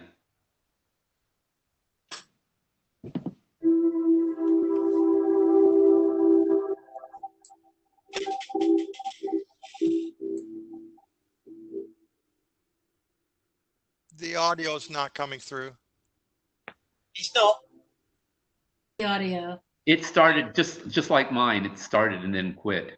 And quit. Yeah. Did you take these from the train Yes. as the train was moving? Yes. You, Amazing skies over Arizona and Texas and things. Yeah. were you in one of those? Were you in a dome car or just in a regular? No, I was in a sleeper. In a sleeper. In a sleeper with my own little compartment. Uh-huh. And there's the car attendant. Uh-huh. This is San Antonio Station. And that's permanently at San Antonio Station.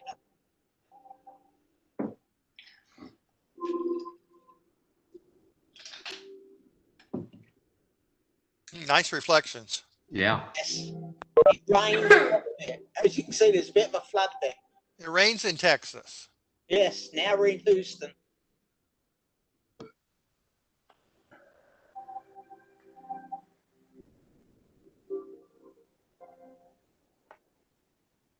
Crossing the Mississippi. Where were you crossing? The main bridge that the train and the road goes across into Yeah. New Orleans. In New Orleans, okay. Yeah. So near Route 10. How long was this trip? Sorry? It was, I think it was 2 nights and a day and a half. Oh, that's not bad. No, and you got a sleeper, you got a bed, you got the restaurant car. What was the cost on it? Well, if you want to just travel as a seat passenger, I mean it's pretty cheap. But I mean I think it was about $450 with the sleeper. But I mean that does 2 people.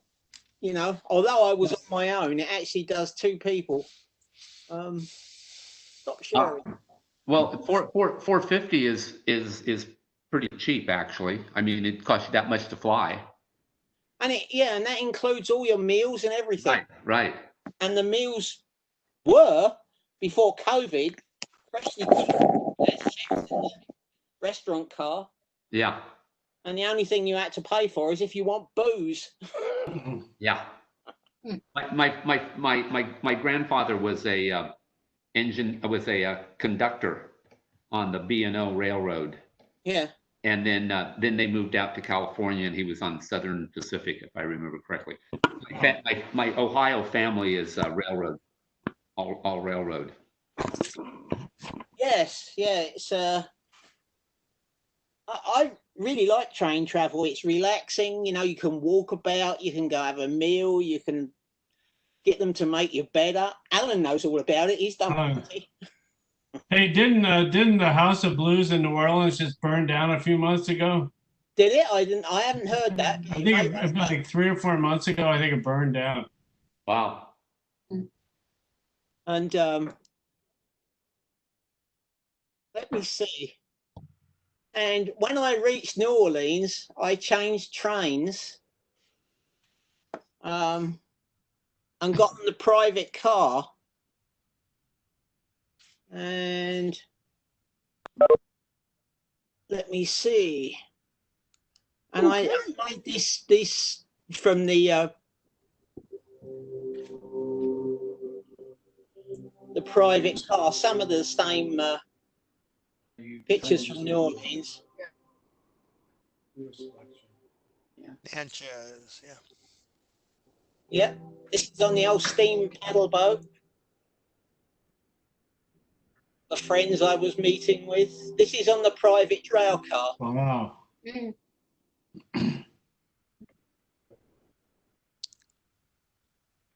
Tourist class. Yeah, tourist class, yeah. Is that on top of the car? Yeah, right. House of Blues. Obviously, I got, yes. House of Blues. Before it burnt down, apparently. Well, look at the flames up there. Yeah. Here we are having breakfast.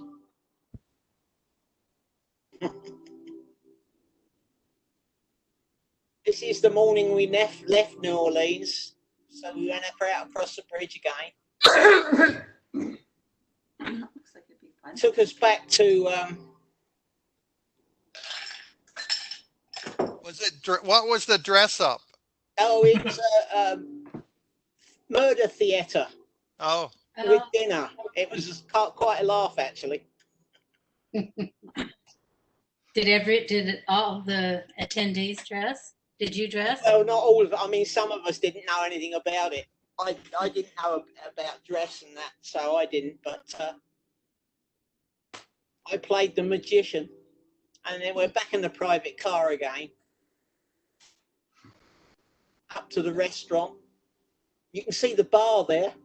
now when you say private car, is it privately owned or Yes, it's privately owned, leased? and they attach it to the back of Amtrak Okay. trains. And so you took that on the way back? Took that back to San Antonio, where we stopped for 2 or 3 nights, and there we had a private tour of the Alamo. Very good. And then after that we got back on. Well, we slept on the train because it's got staterooms on there, and then it went back to Chicago. We travelled back to Chicago. There you go. It's my friend there sitting on the right. This is with a fisheye lens.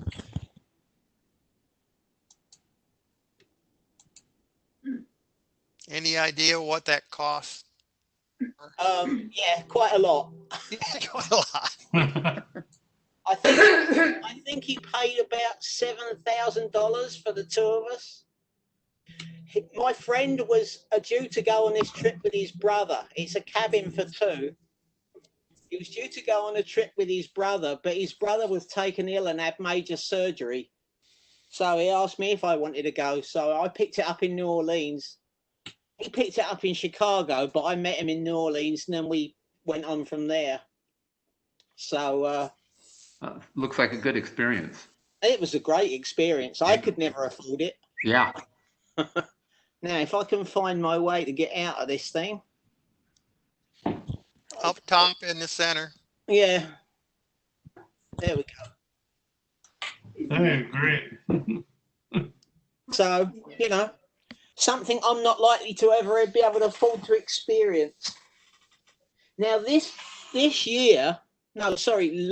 year, he did, because that was 2018.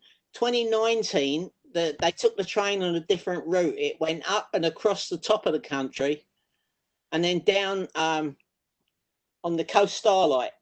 And it was supposed to come through, and I was going to meet up in San Francisco and join the train for the travel back to Los Angeles. Well, I booked my ticket to Los Angeles initially on the train, and they decided they were going to tear up the tracks that weekend. So it all got cancelled, and even the private train and the main Amtrak Coast Starlight was shifted off to down the Central Valley instead of the normal route. So it did the what's it called, Alan? The big curve thing. Oh, the horseshoe curve? Yeah, no, the big there's a big spiral sort of thing, isn't there? Oh, Tehachapi. Yeah. Yeah. So I missed out on that because I couldn't get there. Pardon? The loop. Tehachapi Loop. Yeah, that's it. So I missed out on that, and consequently, I'm sitting here thinking I haven't had a trip for getting on 2 years. So I started looking at pictures and making silly little slideshows. That works. It wasn't so time. That's pretty nice.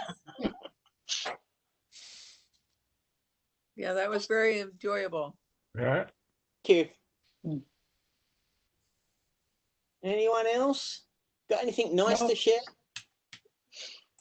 Well, I think we can do more screen sharing in the future. I think it would be nice if a lot of us learned how to do it and learned the technical. Since we've settled on one program, we learned all the ins and outs, and I think the more we use it, the better we get at using it. And I think it's going to be a while before we can meet again at Merrill Gardens, if ever. Right. Yep. So, Well, I don't know. I don't have anything else. Anybody else have anything they want to bring up or share or? I have a picture I could try to share, but I don't, just so I could figure this out. Just, it's not. Let's It's give it getting the old. late. Does everybody want to wait for me to figure this out? Sure. Yes. Easy. We'll Go for it. wait. Let me try. as long as it's before sunrise. While you're figuring, I want to ask Greg down again, tell me what you did with that image, the one of Zabriskie Point. Well, Yeah. first I developed it in color. Okay, Then I used Nick Collections Silver EFX Pro got to it. make a copy of it in black and white.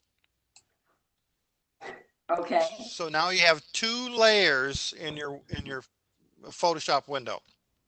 okay, Then when you select the black and white image, which is on top, you change Okay. the blend mode to luminosity, which is the very lowest of the blend modes in the list. okay, And then if you want to adjust it, you use the opacity slider. okay, cool. All But right. you, Can you see what I'm doing?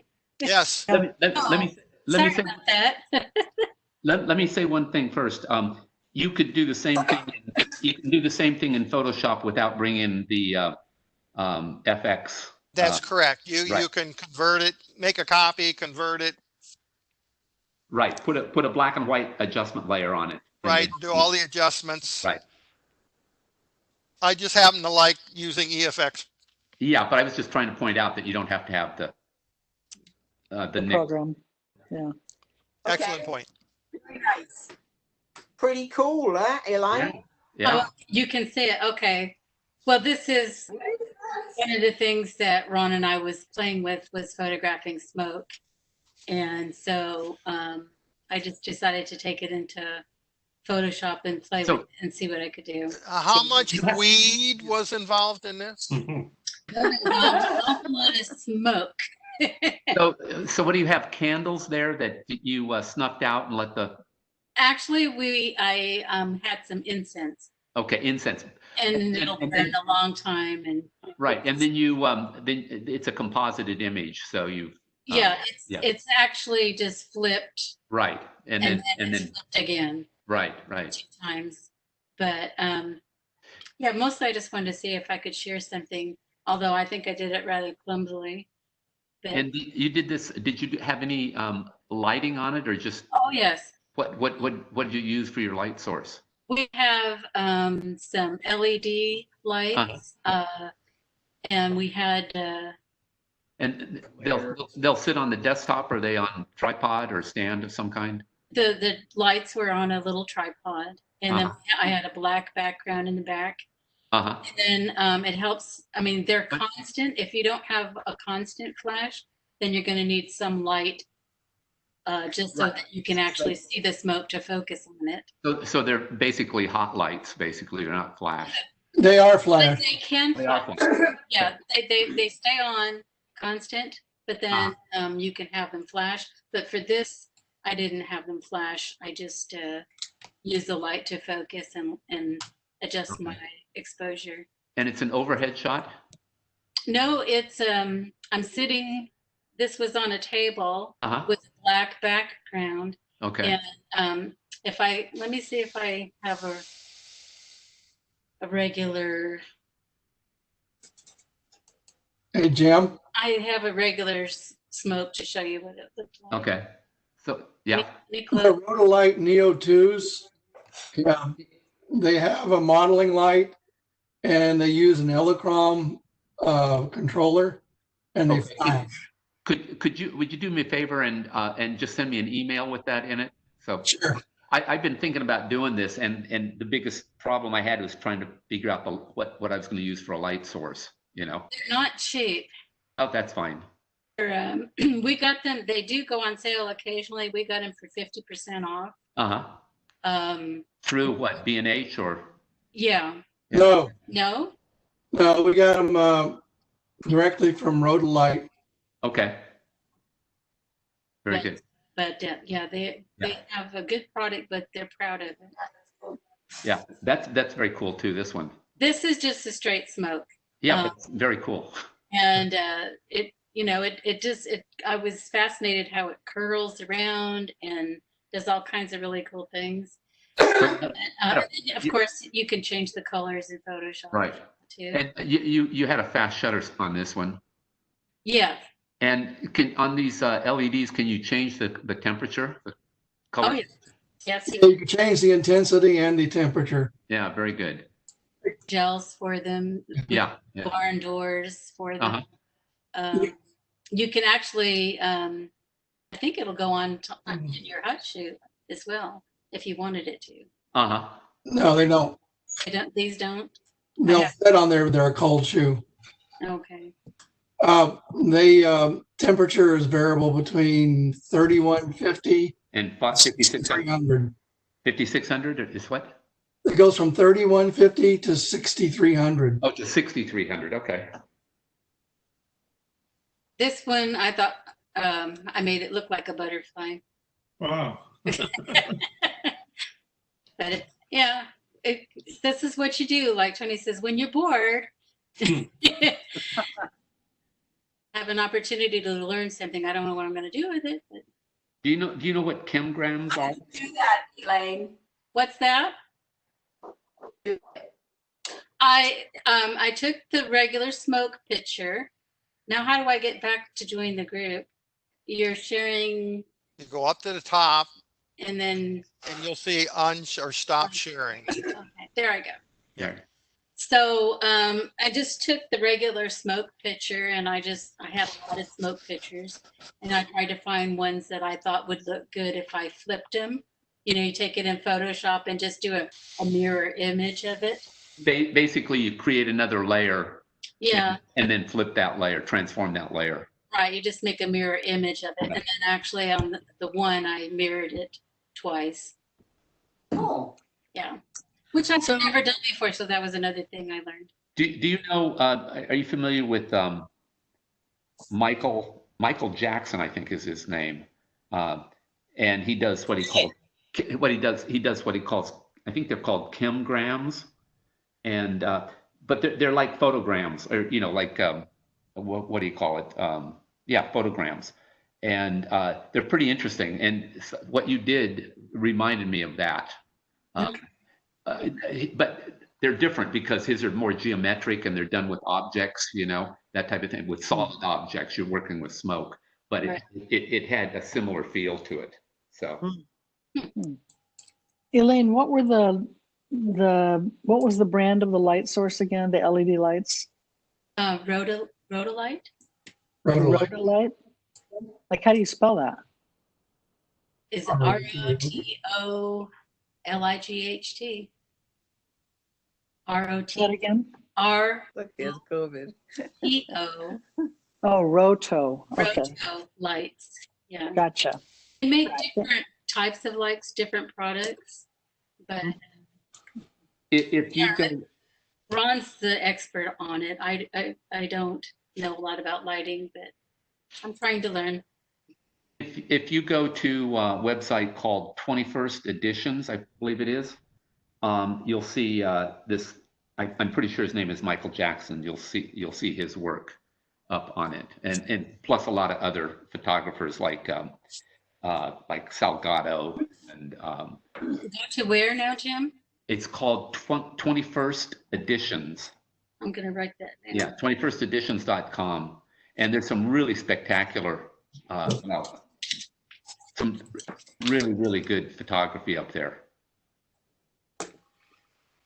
The Park Harrisons have their work up on it, and so does Robert Farber, and like I said, Salgado has his work on it.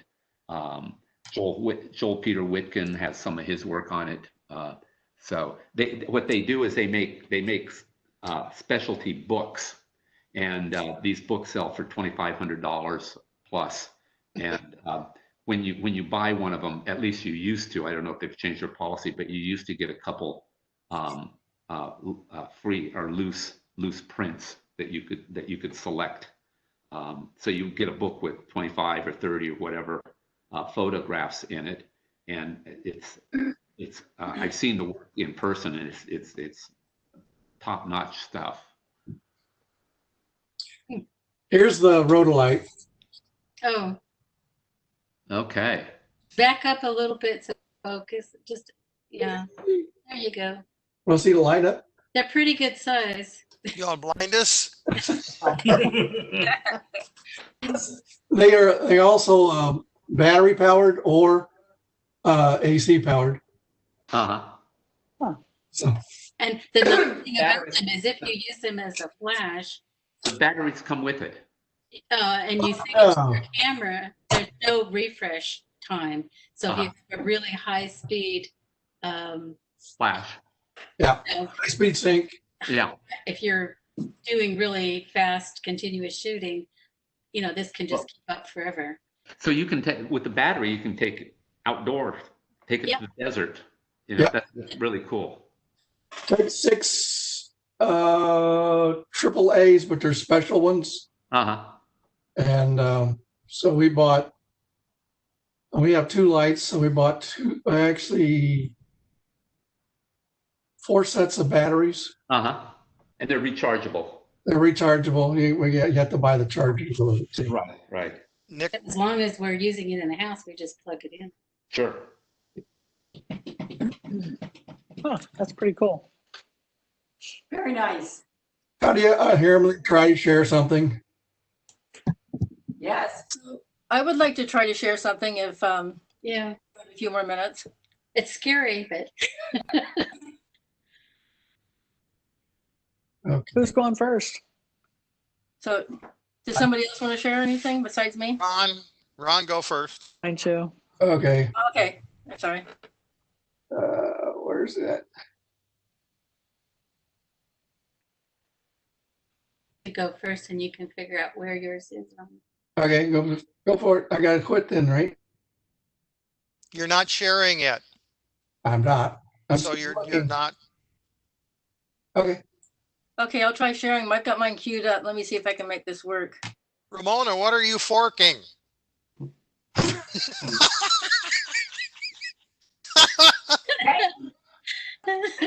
I put you guys on mute. Did you just see me doing something? Yeah. And I'm I didn't breaking know up if some you're ice. killing the cat or what. No, I'm breaking up some ice.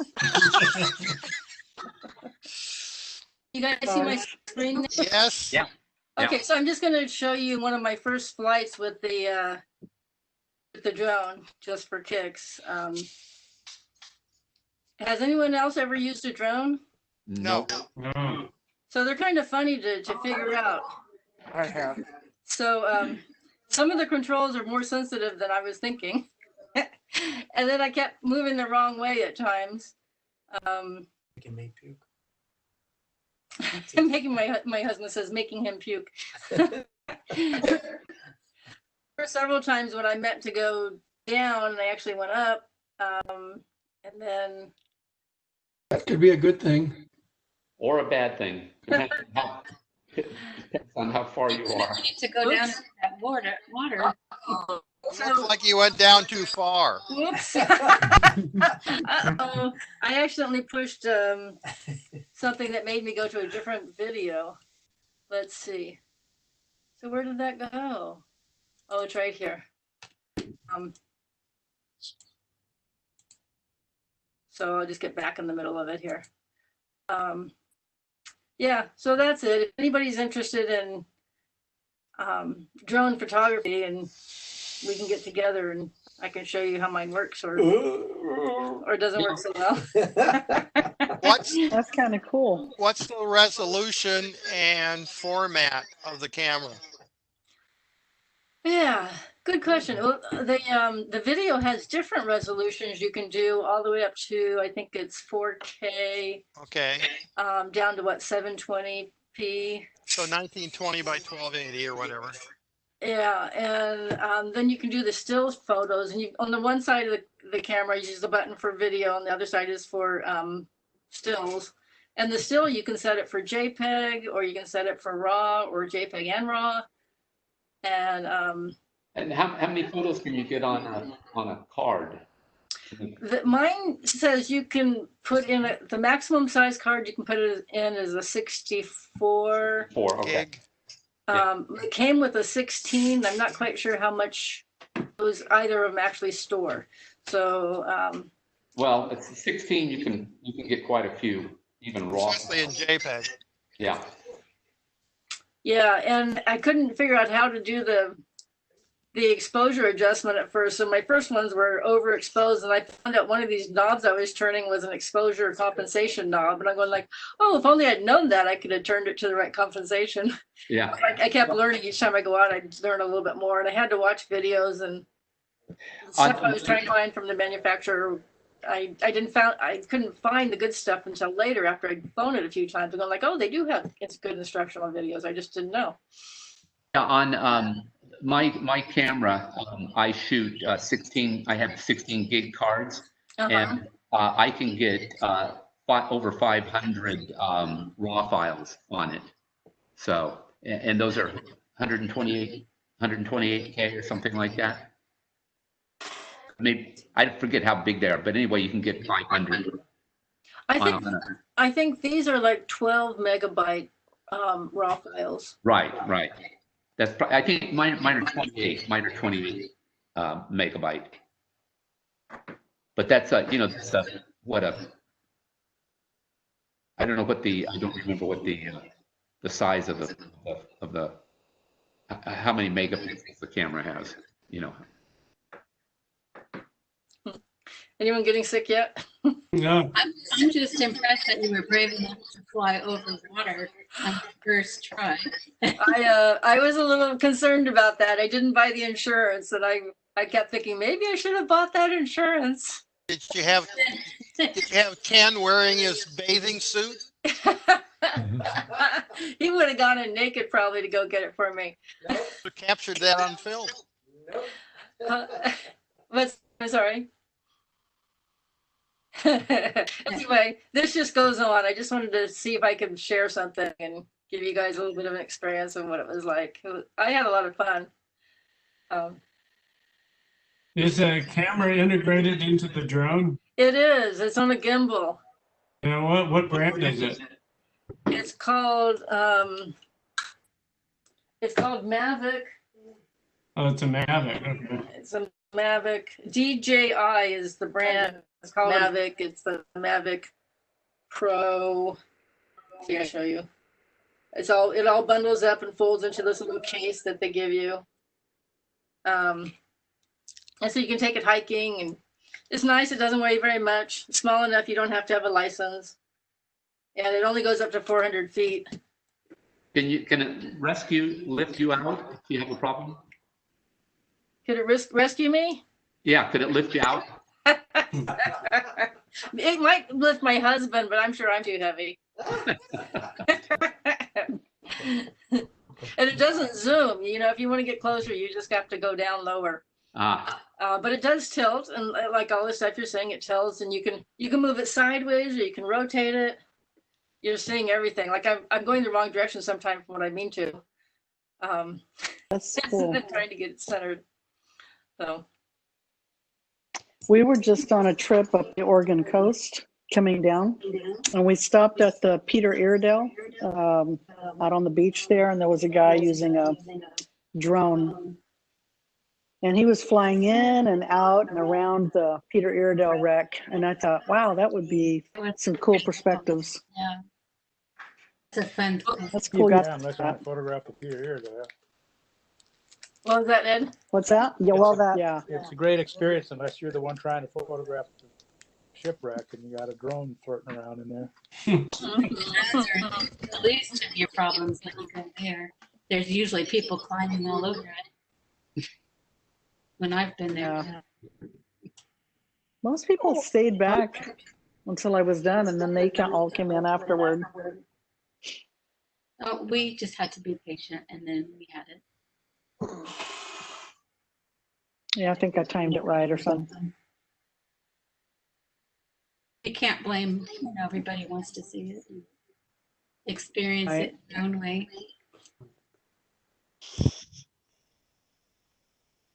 That's my big drone adventure. Maybe I'll make a good one and bring it sometime for another show and tell. And Excellent. That'd be great. after I get a little bit better. That's cool. That's Excellent. cool. Thanks. Oh, it was funny the other day that one of my flights, the battery ran low, and I thought I can bring it back. It's at 25%, and I waited. It got down to 15% and decided it was coming back on its own. And it just goes up to a certain height and it starts flying and it goes back to where I started. And I'm like, wait, come back. You were almost home. You're right here. But it wouldn't let me do anything anymore. It had taken over saying, I'm not going to run out of battery power. I'm going home. I'm like, okay. So it's interesting. It's been fun. Yeah. Oh. Okay, Ron. So where do we get this thing? On the bottom, a little box with the arrow should pop up. Third circle from the left. Yeah, I click that. Yep. Then what do you do? Go up to the top. I think there's something that says share screen, or I just said share screen. I don't see anything. You broke it. Right, get the You got to go down to the bottom to the share screen. It looks like a little file folder, like you're sharing. I just did that, and I get a thing with a bunch of. What happened when I clicked that was I got. Oh, there. There you go. There you go. There you go, Ron. That's your active screen. Okay. When you first go down there to share, it should show you all your open active screens. And you have to choose the correct one. I didn't have anything opened. I deleted the picture I was going to show you. Anyway, this is some of the stuff we were doing with those lights. Uh-huh. Wow. Cool. Playing around with, this is just, actually this is old printer tractor feed paper. And we started playing with it. And we were doing soap bubbles. Those are mouse ears. And this is my coronavirus. Stockpiling. That's it. I had another one I was going to show, but I deleted it. That could be in the trash. So how the geometric one? So how did you get the colors? Oh, on the paper? Well, yeah, go back and look at that the first, yeah, that one. This one here, this is the one I wanted to show. This is using those rotolights. Oh, okay. And, with color gels. Ah. And so is it a composite? no, it's just a single image. But you'd think with the colored gels, you'd have consistent color. Well, one was coming from one side. You have two different lights. Oh. Two different lights. One was coming from one direction and one Right. was a yellow light and the other one was a blue light. Right, I gotcha. Did you use different colored paper or? No, paper. Or just white paper? Just plain white paper. And how'd you make the design? Rolled it. Okay. I think this one here is what we did is I took several sheets of paper. Uh-huh. And there's all 8.5 by 11. So I started and I cut an inch off of one, and then the next one cut another inch off of it, another one cut another inch off of it, down to it was down about 5 inches. Uh-huh. Took a stack of books, and I put each one of them at 1 inch intervals, and a curve. Uh-huh. And that was it. Yeah, we just, The books basically anchored everything. That's all it was doing. Right. On one side where I stapled all of them together on one side. Uh-huh. And then the short ends were on the books. Right. Very good. That was it. Very cool. Stop sharing. There you go. You just graduated from Share University. Wow, what a guy. we learned a lot tonight. Yeah. Yeah. You know, I was going to say, I think this is maybe, in my opinion, the best program meeting we've had in 2 years. No, I mean, it was really good. It was really interesting. Yeah. And everybody gets to share things and talk about it and discuss it, you know? So I like what we do. Yeah, me too. I like this. We just have to get more people to join us now. Yeah. And we'll charge them. Yeah, $60 a But that's okay. By the time the others decide to join us, we're going to be so good at this. Yeah. We can ridicule them and we can scoff. yeah. Cool. Well, do we have anything else, or shall we call it a night? Well, I'm ready to call it a night. Yeah. Yeah. Me too. All right. Well, we have a competition coming up in 2 weeks. So Yeah, the Saturday chat this Saturday. Yep, we do. Oh, Jim, you're hosting that? Yep. Okay. How are you? What time is that? 8 o'clock. Okay. Yeah. You got, I think everybody here tonight is on the list. I'm not, but you can put me on. That's what I was going to say. Send me an email and Okay. that remind me and I'll put you on the list. Okay. Yeah, I should be able to. Yeah, you're on the list, Greg. I know the short list. Yeah. I've been on the list since 4th grade. The shit list. Blacklist. Not the short list. I was always told this will go on your permanent record. Jim, if you think this is going to run longer than 40 minutes, you need to use the new club. Oh, that's right. That's right. That's or right. have me host it. Well, you could join us. I'll try to host it. I've got to find. You send an email on that. Yeah, what I didn't give you was the password. Yeah. Why don't you send me another email with all of that on it? All right. And but thanks for reminding me because I had not thought about that. And that was one of the questions I proposed to the board was who do we share the password with? Right. I remember the email you said, you know, don't share the password because we could get hosed if we do. Yeah. And I blanked it out. Yeah. Blank. Thank you, guys. Everybody, Good night. that was a good meeting. Okay. Yeah, Good good night, to see everybody. everybody's faces. Okay. Good night. Have a happy 4th. See you guys. Good Back to night. chopping your ice. You all. Thank Okay. you. Bye. Bye. Bye all. Bye-bye. Good night.